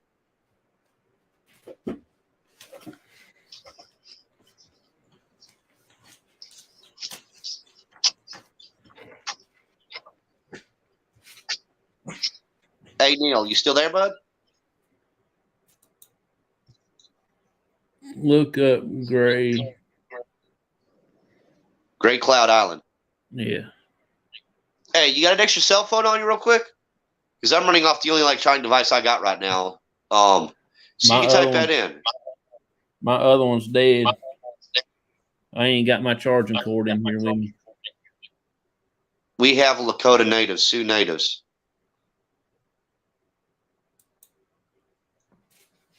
Huh. Well, I hate to end y'all, but we're gonna try to get back on this next Sunday on this subject. Oh, shit. Ojibwa. The Jingle Dancers. Sorry, Jonathan. My bad. You're fine, man. I'm just over here getting sidetracked, eating this up. Yeah. Between Wild Man and his Oregon Trail, you know what I'm saying? We got Neil over here with the Jingle Dancers. An elder got sick one time, and he's trying to figure out what to do. Native Wild Man and poet. Man, I'm trying not to butcher this. I'm Potawatomi. Potawatomi? Am I saying that right, bro? Yo, because I ain't trying to butcher your shit up, bro. I'm trying to actually get it right. The Dustin Family Massacre. Now that sounds like an intriguing one. Yeah. We'll have to check out. I'll have to look up some of these things. I mean, we definitely got to, Reed. Because we can't just. It is Potawatomi. Okay, thanks, bro. I mean, you know what I'm saying? I mean, hey, you never know. You know what I mean? It's kind of hard to call it sometimes, Yeah. Like, a perfect example. Like most of my dad's family. Dude, you couldn't pronounce half of their names if you wanted to anyways. A rival tribe of the Lakota killed settlers and framed the Lakota for it. Oh, that's dirty. Was that during the time of the Civil War when they had all the stores locked up? Little Crow was killed picking blueberries in front. Oh, that's screwed up. So wait, they got this guy out here, and he's picking blueberries with his kid, and they just run up and massacre him in front of his little boy, then try to basically pin it on the Lakotas. Yeah. Just before the war. Was there some kind of grain thing where they're supposed to hook up the res and stuff with the food stores and stuff, but they decided just to be jerks and lock it down, and everybody was going hungry, and they tried to argue to get hey, unlock this crap, where families are out here starving to death. I know I'm bad at pronouncements. Hey, don't feel bad. Like I said, with my pop's family, you know what I'm saying? You try try spelling the word Giuseppe Abbondanti. Good luck with that. I can't do it. You know what I'm saying? So, yeah. Well, let's pick up back on this next Sunday. And we will get back into this story. The settlers surrender, pushing them off the land. Oh. And damn.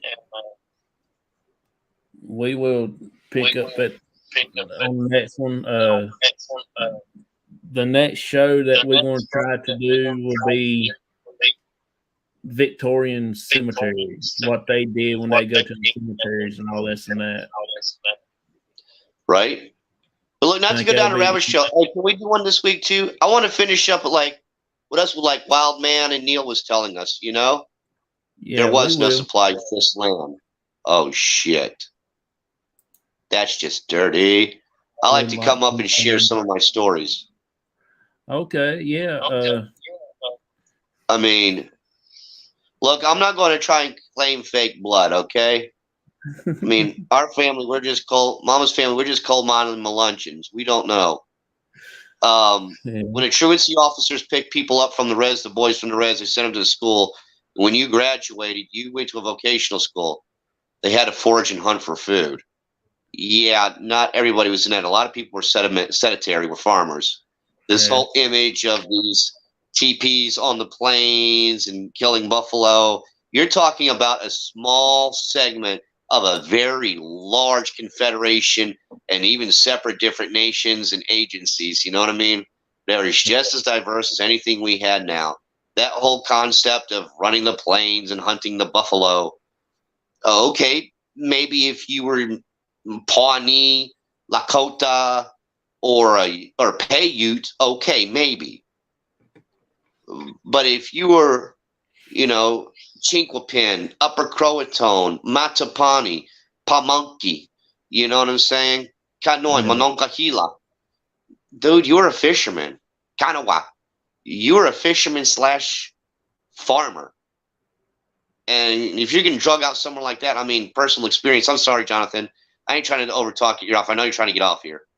I'll finish. I'll wrap it up. But like my personal experience, I mean, being a trade farmer, right? I went from here, being a tobacco farmer out in the Carolinas, going out west to right there at this Three Sisters, Mount Garfield, Grand National, Mesa, and the Book Cliffs in the middle of the Tibet Canyon. Dude, I was so out of my element. Had I not been working for an established farm and I had to survive, I'd have died if I had to live off the land. I mean, people don't understand how tragic that is. But I'm sorry I went on a rant there, but I'm just saying with the land, the soul is connected to the land is connected to the people, and you cannot break that trifecta. And you can't just cherry pick, It's Yeah. everything from the souls of Confederate ghosts every time the wind blows and rustles the pine trees to the mighty thunder of the thunderstorms and the beating of the drum and the hammer. You know what I'm saying? Of the ancient ones who actually once roamed this land. You Yeah. Thanks, man. You're amazing too, bro. We can't do it without you, We got to tell the whole story. Everything's got to come together, I mean, wherever there was, iniquity, transgression, pain, suffering, loss, there'll always be a story that needs to be told. The Oregon Cemetery is pretty peace when I have been there. It's a pretty cool place. Native, I mean, well, man, yeah, you're welcome. Dude, what if it was just souls? Like I said, Jonathan and I have run into guys, always want to talk about maple sugar and their favorite bus and their favorite story as a child. I shared that with you, right, Jonathan? Yeah. Remember that time we found it on the wall? They all do. They all do. They all need to be honored and remembered. I totally agree. You know what I mean? People who played a part, Yeah. you know what I'm saying, in our story that accumulates. Because we are the distillation of the people who's come before us. If we have a lofty view of the world, it's because we have stood on the shoulders of giants who have come before us. And to not acknowledge or notice the giants whose shoulders we stand on is to disacknowledge our own foundation. And if we disacknowledge and disavow our own foundation, we're all doomed to fall and repeat. Yeah. Wow, that is the deepest thought I think I've had in the last 10 years. All right. Well, we're going to go ahead and get off of here, Bub. I will say our goodbye announcements, and then I got to go get ready for work. 4 o'clock in the morning. I'm lucky. I don't have to clock in till 5 in the afternoon. No. Yeah, 5 in the afternoon to 2 in the morning. Yeah. 4 o'clock comes off early here, so I won't have Right to. on. All right. Native Wild Man said, "Peace and long life, my friends." Right on, man. Native Wild. I mean, wasn't done that one. Uh-huh. Be good and be safe, brothers. That's Neil. I'll try. Bootsy says, "Bye, everyone. Bye, Bootsies. Everybody have a blessed night." Right on. I appreciate each and every one of y'all coming in, talking with us tonight. We held up to about 9 people in here. Neil and Native, Bootsy, Vicky,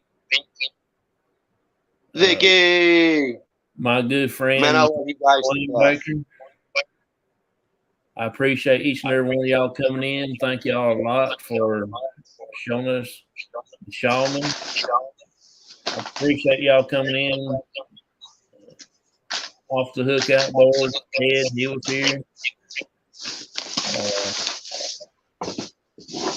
Thanking each and every one of you for being here and hanging out with us and showing Joseph some little support of flashlight. And oh my gosh. And I swear I've seen the light. People, I've seen the light.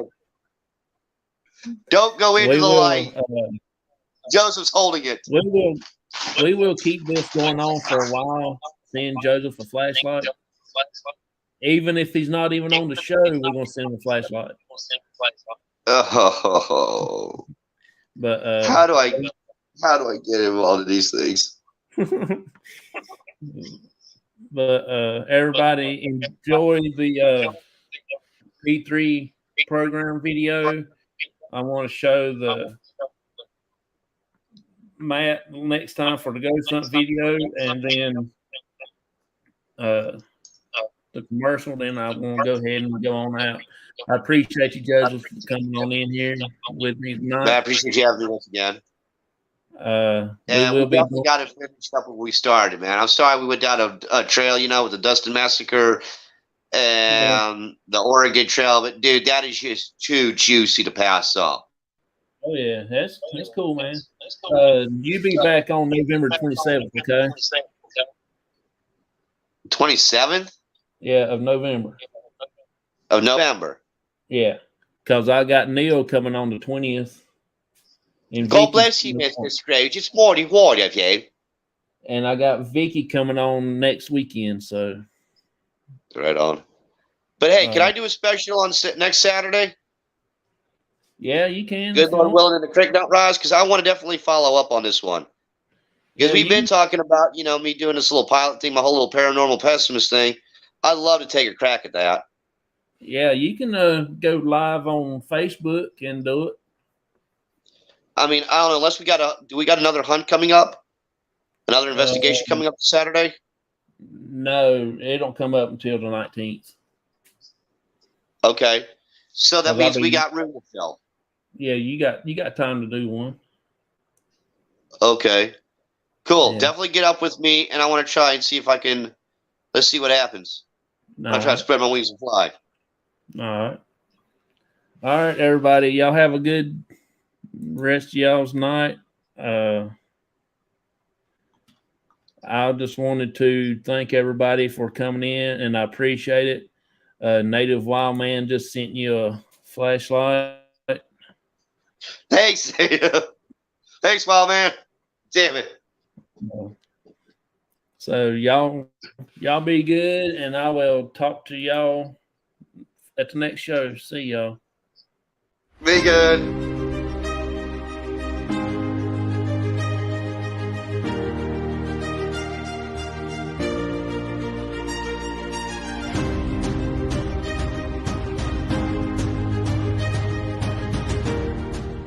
What is the Global Ghost Hunt to me? The Global Ghost Hunt is a celebration of teams and locations, not just here in the U.S., but all around the world. It is an opportunity to unite groups and enthusiasts of this paranormal community in many different ways, and to highlight teams, locations, and all of us. And honestly, why wouldn't you want to be a part of it? You get to experience new groups, you get to promote yourself, promote your teams, and more importantly too, the locations. A lot of our locations are being forgotten. So the Global Ghost Hunt is a perfect opportunity to bring your team, bring your locations out into the spotlight and have your chance to have your 15 minutes of fame and to make an everlasting impact in our community.